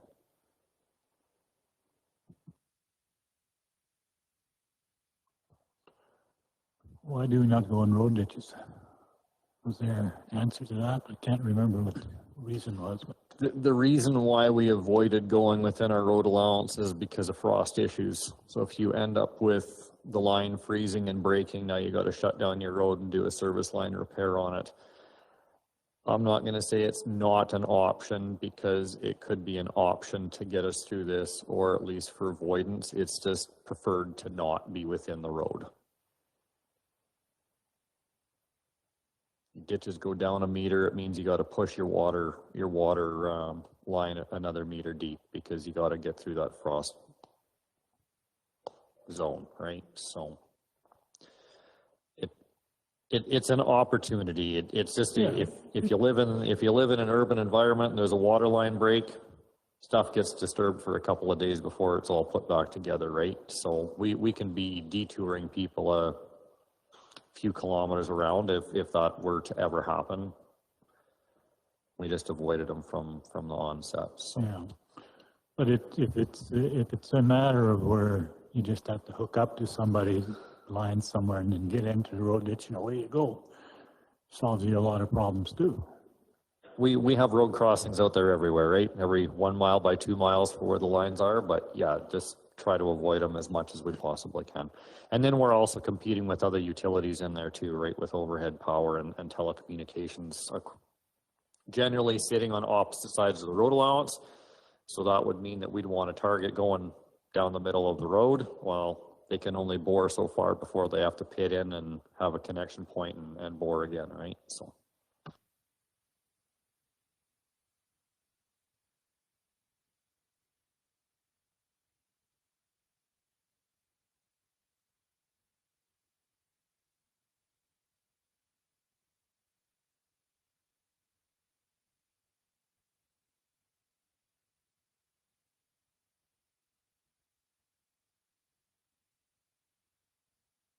I don't think 1,200 is appropriate. I think times have changed, but I wouldn't go 7,700 either. I'd say 2,500, 3,000 in the middle. And another thing is, why don't we start right off the bat and find out how many people are really interested in wanting to get signed up, want to get this water? I think there's a lot out there. I've talked to a few of my neighbors who they are signed up, but their sons have started another house, and it's prohibitive to get the water to them, and they really want it. So I think you'll find a lot of people out there like that. So I think we should start right away, find out how many people want to sign up for the water. That gives us an idea.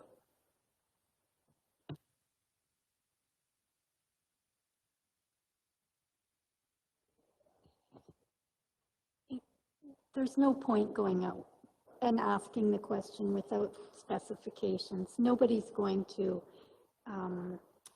wave their hand and say that they're interested. We need to come up with a proposal.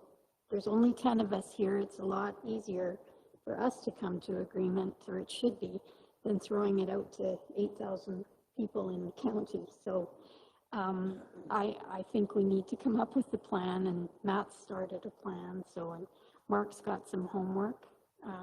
I think we've got a plan to go forward now. we've got good discussion started. Does staff need anything else from us as far as? I think I have a lot of questions. I do need to know what registration fee is going to be or total cost in, whether it's $1,000 today and you owe a balance of $4,000 when we get going with it, or whether your 1,000 is your 1,000 or it's 7,700, or I need to know that if we're going to put something out to the public and you don't want to do just a general kind of thing to garner that interest, then I think we do need specific information. Timelines are tough. Like Matt was exactly right. Based on the findings from phase 1, we don't want to engage anybody until after harvest. They don't have time during harvest, but we got to catch them. That if this border to the south of us opens, we have to catch them before they go south for winter, because they'll be wanting to get out of here this year if they can. Because that was the other drawback, was people said, well, you didn't have your registration when I was available. I didn't get the information because I didn't get my mail. I didn't. And, you know, we can talk about that all day too, because people that want to be informed are informed, and those that don't want to be just never will be. And I'm not scared to say that, because that's how it works. You can either read it in the newspaper, you can go on our website, we do social media, we do all of it, and we still can't reach all of our ratepayers, but we try. So, no, I think, I know that I need a lot more, because we can't even talk about what a design looks like until we know who's interested. And yeah, and if that's what we're going to deal with is the point in time, and after this it's going to be full cost, I think that's, council today can make a decision, and the council in the future can make a different decision as to what they do with the program, the service later as well, right? So I can't say I need that from council as to what your desires are moving forward. The other party to the last time was the EID as well. I mean, they were part of that for their water users. So, yeah. I mean, in the end, the last group of people that signed up, if they're water users, some of them ended up ahead in the game, because there was a $2,000 payback as soon as you proved that you had your hookup in. And so I don't know if that is something that has to be considered. Would the EID be also interested in participating like they did the last time? I don't know. Sure, would be nice. We could put that out to the EID, that it's really for their board to discuss, yeah. Because that's where it all came from, right? They just needed the registration that their water user actually did, and then they compensated back. So yeah. We can put that to them based on whatever council decides. So maybe we need to bring this back even on Thursday if you want to talk about it again. Have some thoughts about the where you feel the cost, the entry fee, I guess, or whatever you want to call it, should be. Wayne?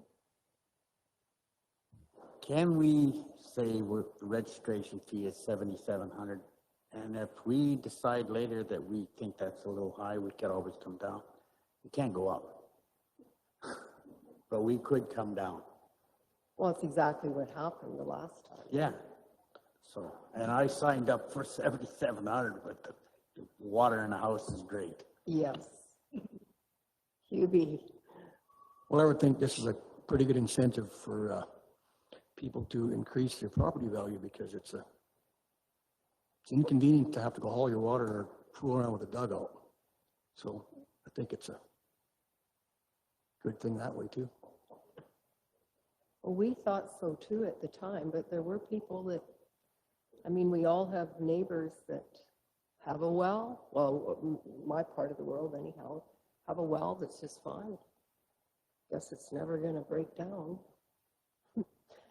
So it's interesting how people's minds work, isn't it, Anne-Marie? And that's the interesting part, and we're in a different position now because we went through that first phase and people know that it's a good service and good water. It's wonderful. It's wonderful, so that now there's a kind of a different view of getting water to your property, and yeah, increase of value too, because people walk around and say, is there regional water? No, okay, take $20,000 off right from the start. Yeah, it's a proven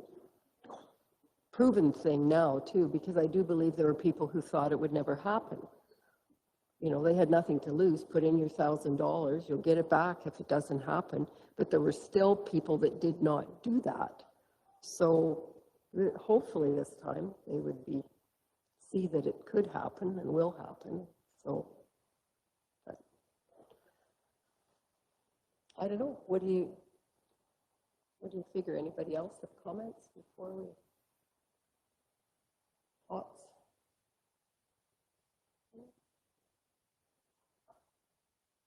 Lionel, are you pulling your microphone closer? Well, I'm all in. I've been very much in favor of this all along, and I think, you know, at one time we almost talked like we wanted to punish those who didn't sign up the first time, and I think we got to get that notion out of our minds. And it's a service, and it's a service for everybody.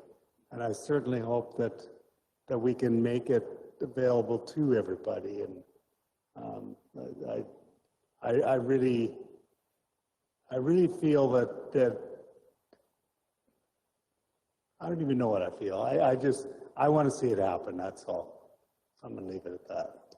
Well, it is a wonderful thing that happened, and it would be great for all the other people. Absolutely. Clarence, did you have some? Well, I'm not going to make a motion, but we can wait till Thursday. But my number would be 1,500. I think it's very, very cheap yet for people. And we know what happened at 77. And I know the environment is different. People believe more in it. But we couldn't make the go of it then. And we had the easy ones then. So I just don't think something to think about. Marie. Another, and I'm not disagreeing with you, but another thing about the 7,700 is that's the number that has been used between the two phases, between phase 1 and phase 2 for people that wanted to register. That's another, yeah, that'll be another issue for those people who put out home. But they've had the privilege of having it for that time, so we can defend that. Can we? More, we can talk about it some more on Thursday. We don't usually make motions at this meeting anyhow, so yeah. Ellen? Yeah, and remember that people that signed up for extra properties that they had, they all had to pay the extra they paid the 7,700 as well. So 1,200 to me is too cheap too. That was for the extra properties, yeah.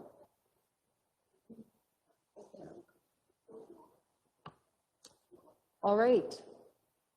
Enough for that, a little bit to think about, and I think what I've heard from staff is they need to have more direction on that one particular issue before they go anywhere. Matt, is that your feeling? Yeah, I think as soon as we have certainty on what it's going to cost users to sign up, we can then start building a plan for engaging, getting signups. For Thursday, we'll get a request for decision in front of council. I'll throw $1,500 as a starting point for setting the user fee, and a motion for making application to the MSI Capital Program, because that at least sends a signal that council's committed to moving forward on the project, and we can sort things out. And if we don't get the dollar amount on Thursday, we've got lots of time to think about it. And I think it would be great if you could connect with the EID just so they get that on an agenda. because that is a brand new ward as well from when we started this many years ago now. So, and administration, so good. Anything else today? Trace? Just a couple things here. With this, now, say whatever, we come up with a price, and for somebody it's still too much money, they can get financing through the county? And how does that work? Or is there that option? Because I just want to have, like, you know, there's all sorts of scenarios.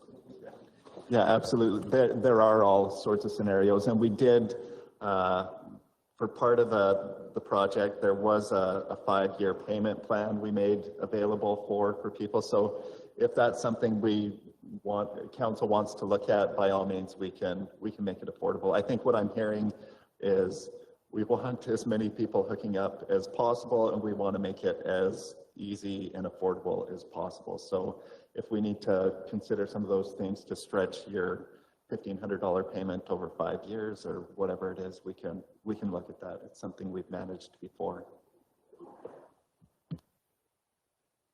Alrighty. Nothing else? I'm totally changing the subject though. Under council initiatives, is this where I could ask for council's consideration on something? The budget item? So my question is, could we possibly consider paving from the old number 1 to the aqueduct? And what the cost on that would be? Again, a couple different reasons. It goes to another tourist site in our county, and we've taken care of Dinosaur Park. You know, we've done our out the reservoir. We've got those. Yes, they're not paid for, but I just would like to see if we could consider doing that. And yeah, I think it's a need. That road is a lot of work to maintain. It gets pretty banged out all the time, and lots of complaints and lots of work. So that's just my thought. I have no idea what it would cost, but. Is it anywhere on our plan, Mark?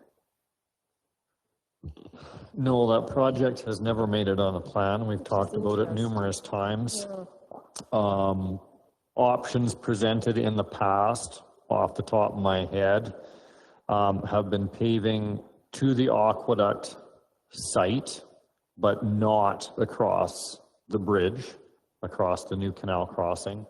We have talked about crossing the bridge, and we have also talked about taking it all the way to the ACA trout ponds. And due to those other priorities on the paving plan, it has never made it on the list. And then we talked about that just last meeting, between other roads and stuff like that, that we're not even on the 2026 list anymore because we've changed some of our funding, but we can, I'm sure, always come up with some creative funding way to make something happen if necessary. So our present paving plan, we're just putting money into the pot, or is that going to debt right now? It's going to fund the overlays, the cost of overlays. Right. Okay.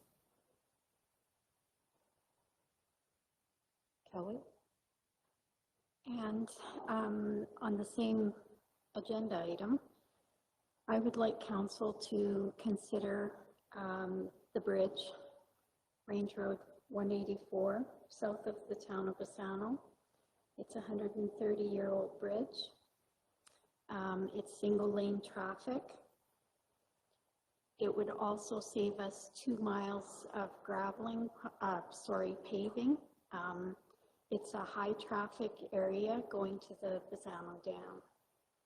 And I feel strongly that by giving traffic another option to get to the dam, that will level out some service traffic delivery problems.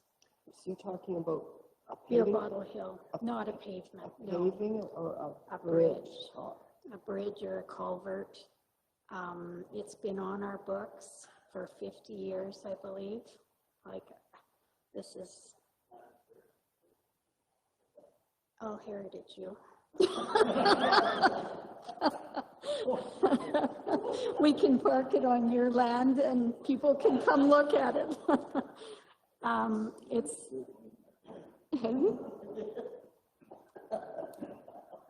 I don't know what else I can say. We can apply for STIP funding into the future for this because I know it's a big ticket item.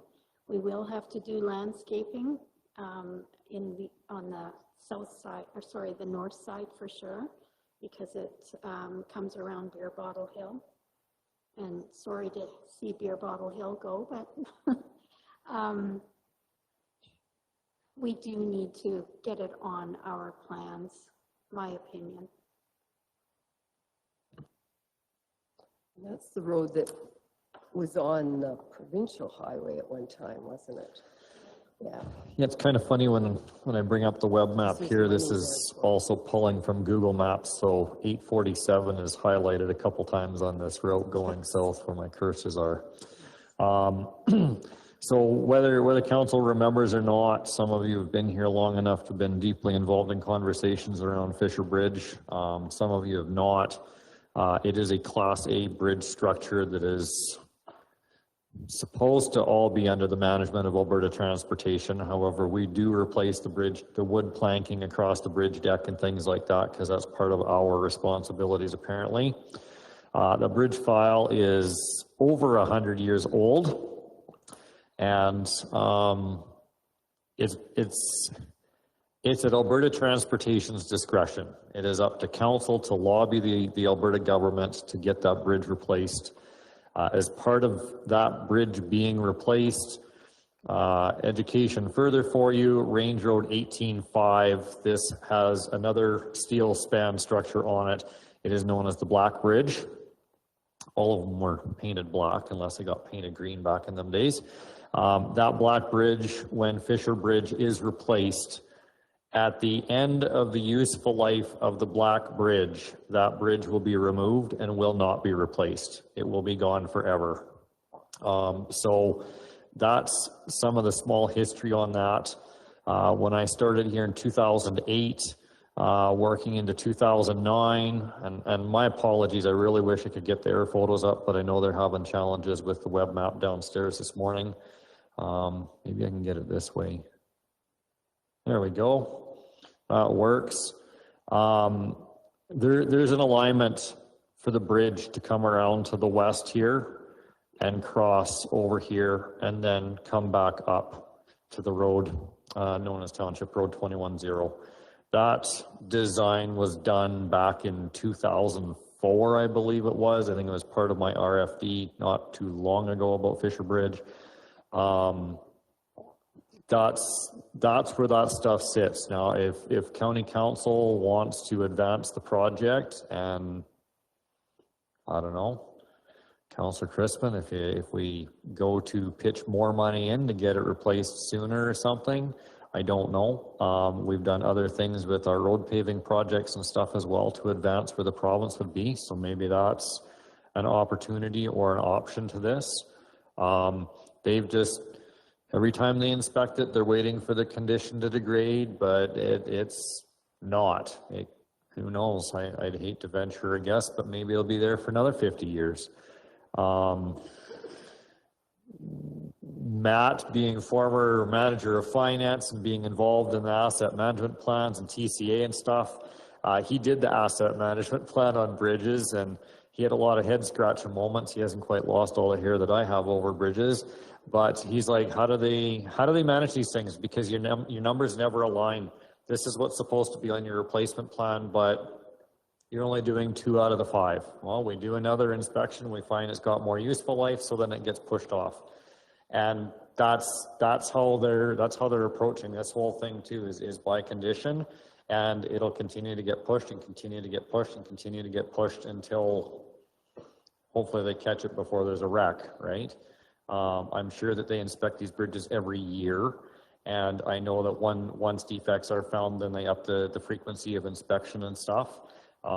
They can do things to prolong the life by restricting loads.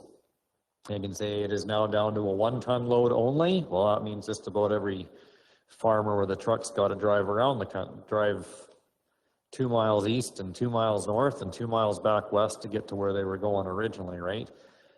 We've done some of those same things ourselves when we've identified a failure in a bridge size culvert structure. You put that weight restriction on it. If it continues to degrade, well, then you got to close it down and detour everybody.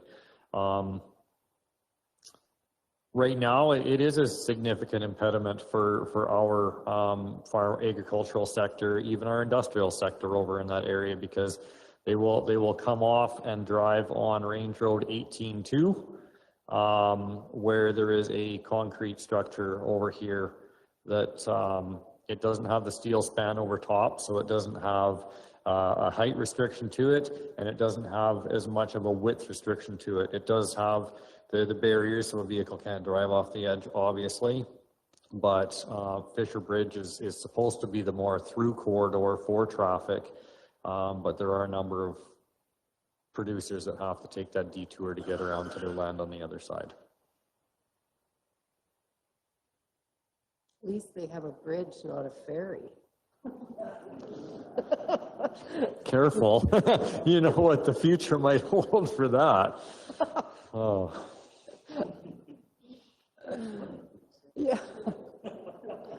So is that something, just for clarification, is council asking that I bring back or plan for in budget Range Road 14-2 to the aqueduct with some funding for future debate, and that we're also looking at something on Fisher Bridge, which that one could be a little bit more challenging for me to come up with? Were you looking for pricing, money, Tracy, when you put this on, or you just want it on the list? It's never been on the list. Like, I think to even consider doing anything about it, we would need to know pricing, right, to see how much it is. And then we can talk about what to do after that. And with Fisher Bridge, it's been an ongoing lobby forever, from the day we first started here, right?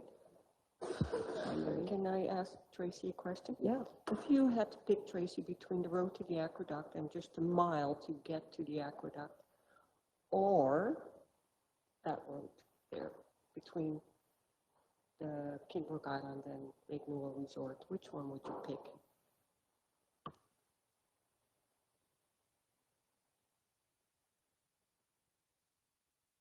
So the 873 over to here, east-west. You know what?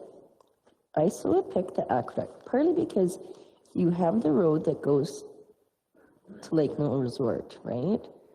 So if you cut across, you're either just coming back to town, which you already got a route from Kinbrook, and then to go from Kinbrook to Lake Newell Resort, like, there's nowhere else to go from there except there. So to me, in my mind, it's not totally a connector road. That's how I see it.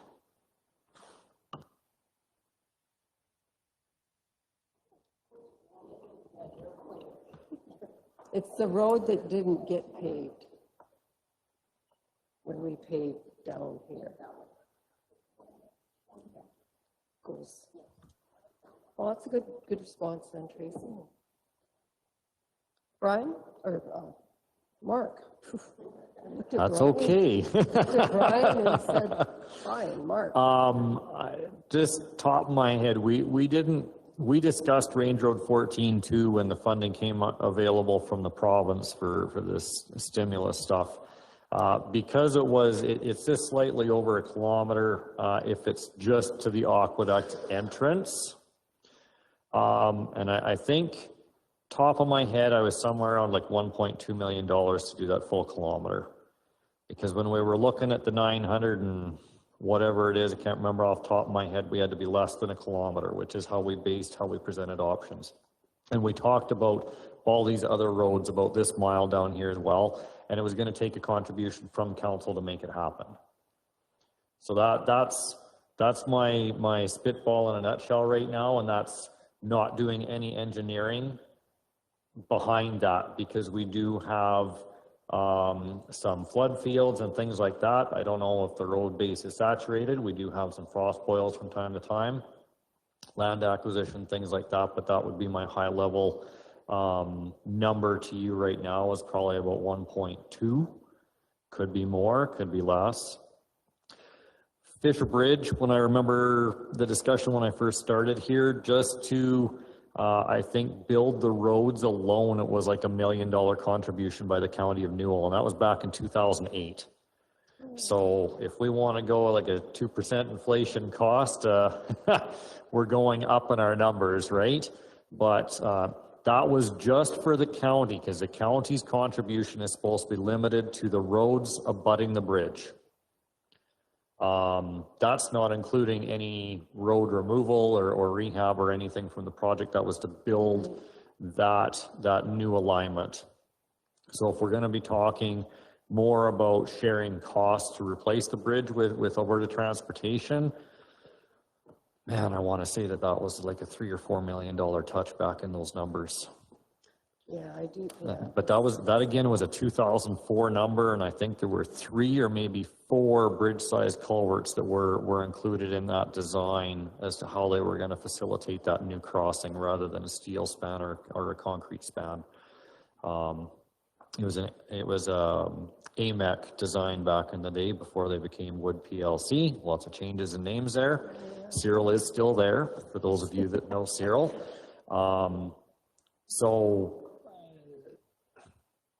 I guess when we go to talk about these things, I can get some high level estimates from people, but they will be very, very high level to start that discussion. If we're going to talk about getting more refined, then we're into some engineered detail again, or confirming some of those past designs on that bridge to see what it would be today.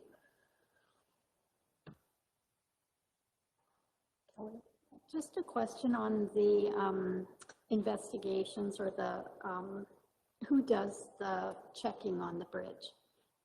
Somebody from Alberta Transportation. Provincial bridge inspectors, typically hired out to be a professional engineering firm. So do you get a copy then? We can look up copies of them. You can look them up, okay. And with that, it's really no different than us. We will hire an engineering firm to do our bridge inspections every year, which then feed into transportation system, which then, we agree and disagree as to what gets done and what doesn't get done. And really a lot of it changed when the funding for bridges fell off. Like, we used to have to submit a 3- and 5-year bridge list to transportation every year about what our desires were. They would review the inspections, determine whether they agree or disagree, which you would think those two things would align based on condition and age and everything else behind it. But that isn't always how it all went either. And it's a little bit of a challenging thing to wrap your head around, because they are supposed to be the owners of all bridge files, but we have them on our registry. And when we say that we want to do something, then we have to submit a design to them. They either give the okay or the nay to it, and back and forth until we agree on the design, and then we can proceed with the construction, right? Yeah, it's been like this for at least 20 years. So I do have a comment on the design as well. Why would we design it to curve that road? Why would we not take down Beer Bottle Hill and make that a straight road? Because of, well, if we were to do something like that on that hill, and this is just my off the cuff observation and opinion right now, is it's probably because if you go to do a cut on that road to have it straight, you would probably be taking out this house, because you would have some side slopes coming down out of that structure, because all it's going to do is create snow drifting and everything else in that valley that you create to get that grade down to where that bridge crossing is actually going to be. So I would have to venture a guess that that's probably a 5-meter cut, 35 feet vertical, maybe even more, from where that bridge crossing is right now to the top of the hill, you're gonna have a significant cut going down there to keep it straight. That's pretty steep hill. Brian? Well, I guess I got in the last two comments or for these projects. First of all, with the paving, what are we bumping? If we consider it, I mean, I'm all in favor of finding out what it costs, you know, as far as what it is, but ultimately, if we push something to the top of the list, something has to fall off or be pushed back down. With Fisher Bridge, you know, I've been around for almost 14 years and it has been a topic. I would like to see it get replaced, but the reality is if we're facing $1 million with our own dirt or our own road construction costs, the only way that the province is going to look at it is if we're doing a similar situation as we did with our paving. We have to put 50 cent dollars on the table. If we're not prepared to do that, then we're probably not going to get there. Because I don't see this as a provincial priority. And with that said, I don't like saying it, but that's the reality. And I mean, ultimately, to me, you wait for the bridge to fail if we don't have the money, and then it either comes back where the EID is helping us lobby this, or they're putting some money in because that is a critical part of their infrastructure to get to the dam,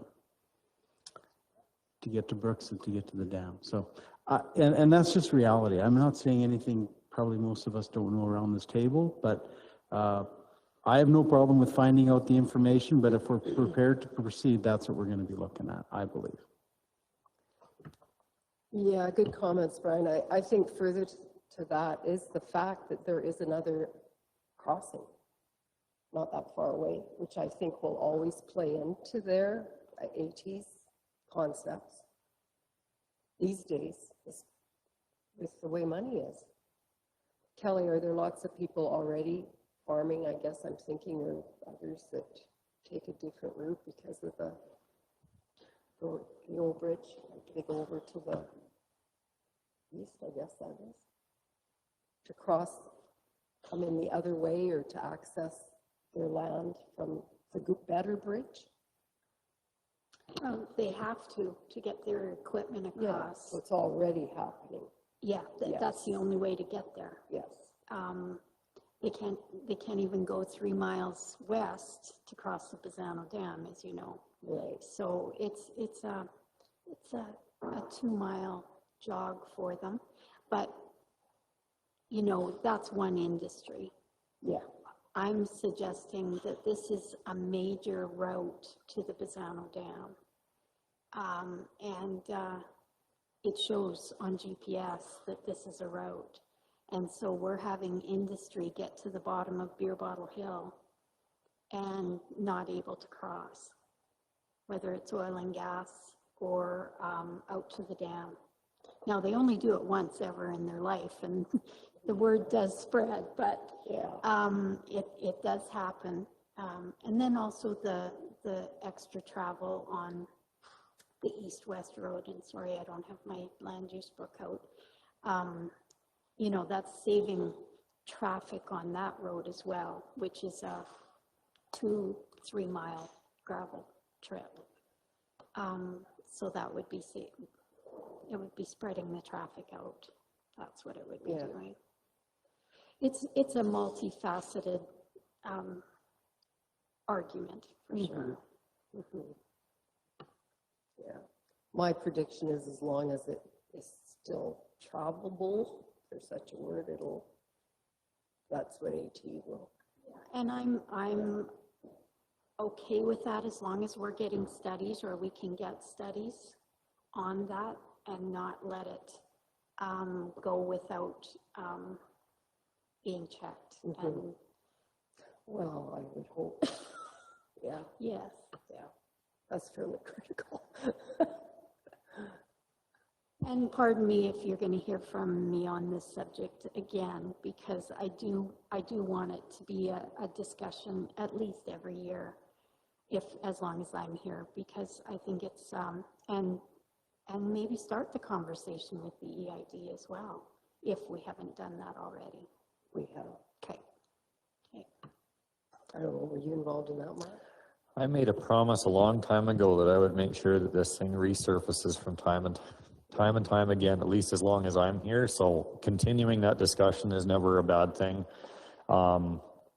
I think it's one of these interesting things because as more of us get into asset management and whatnot, you start to question what is necessary and what is a benefit.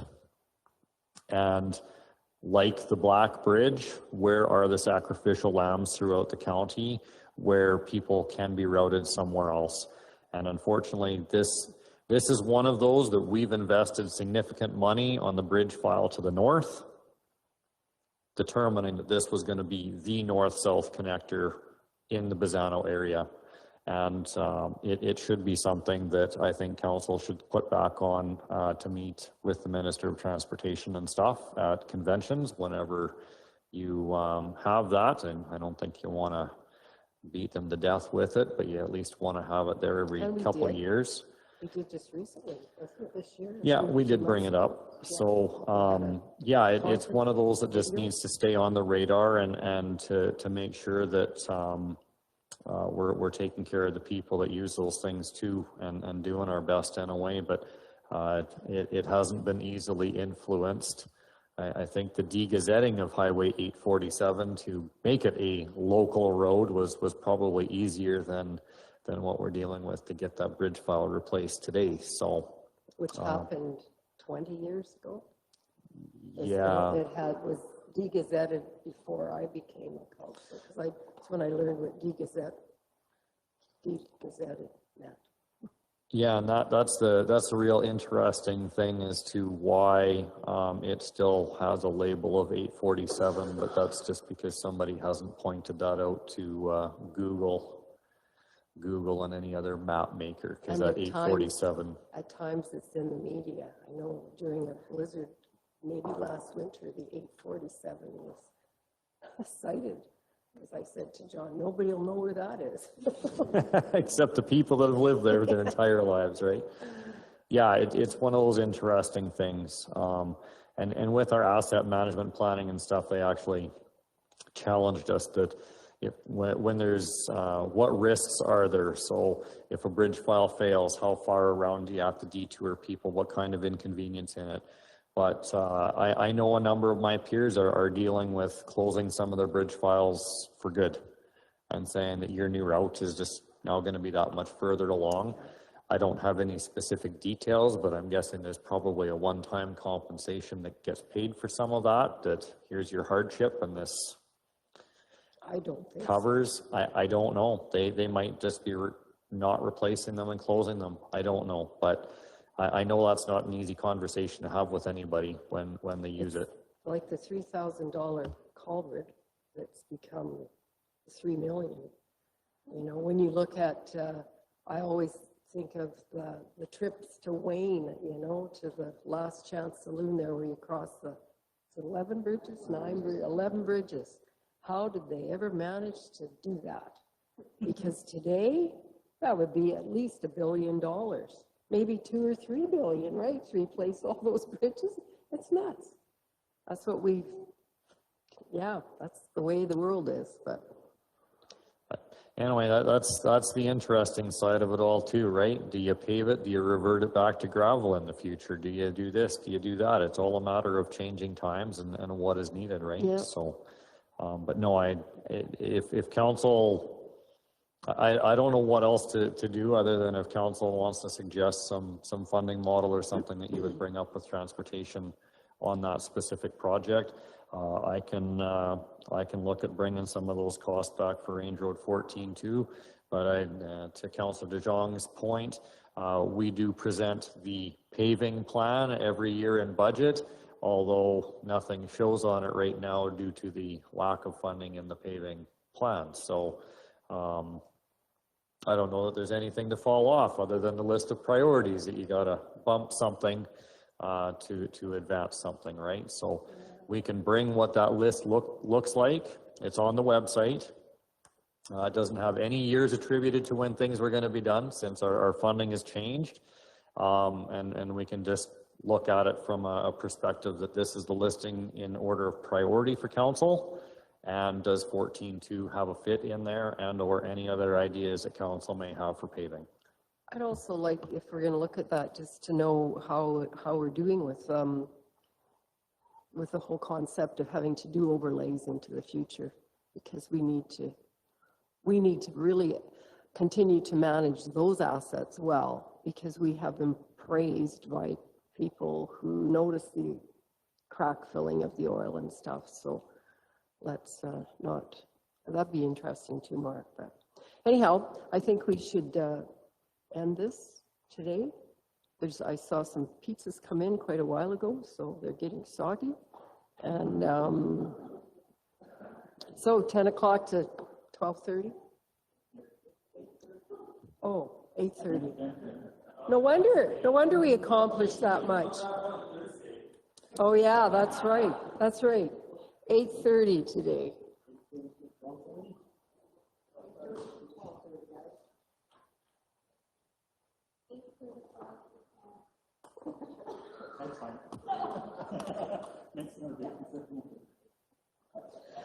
Thank you, everyone.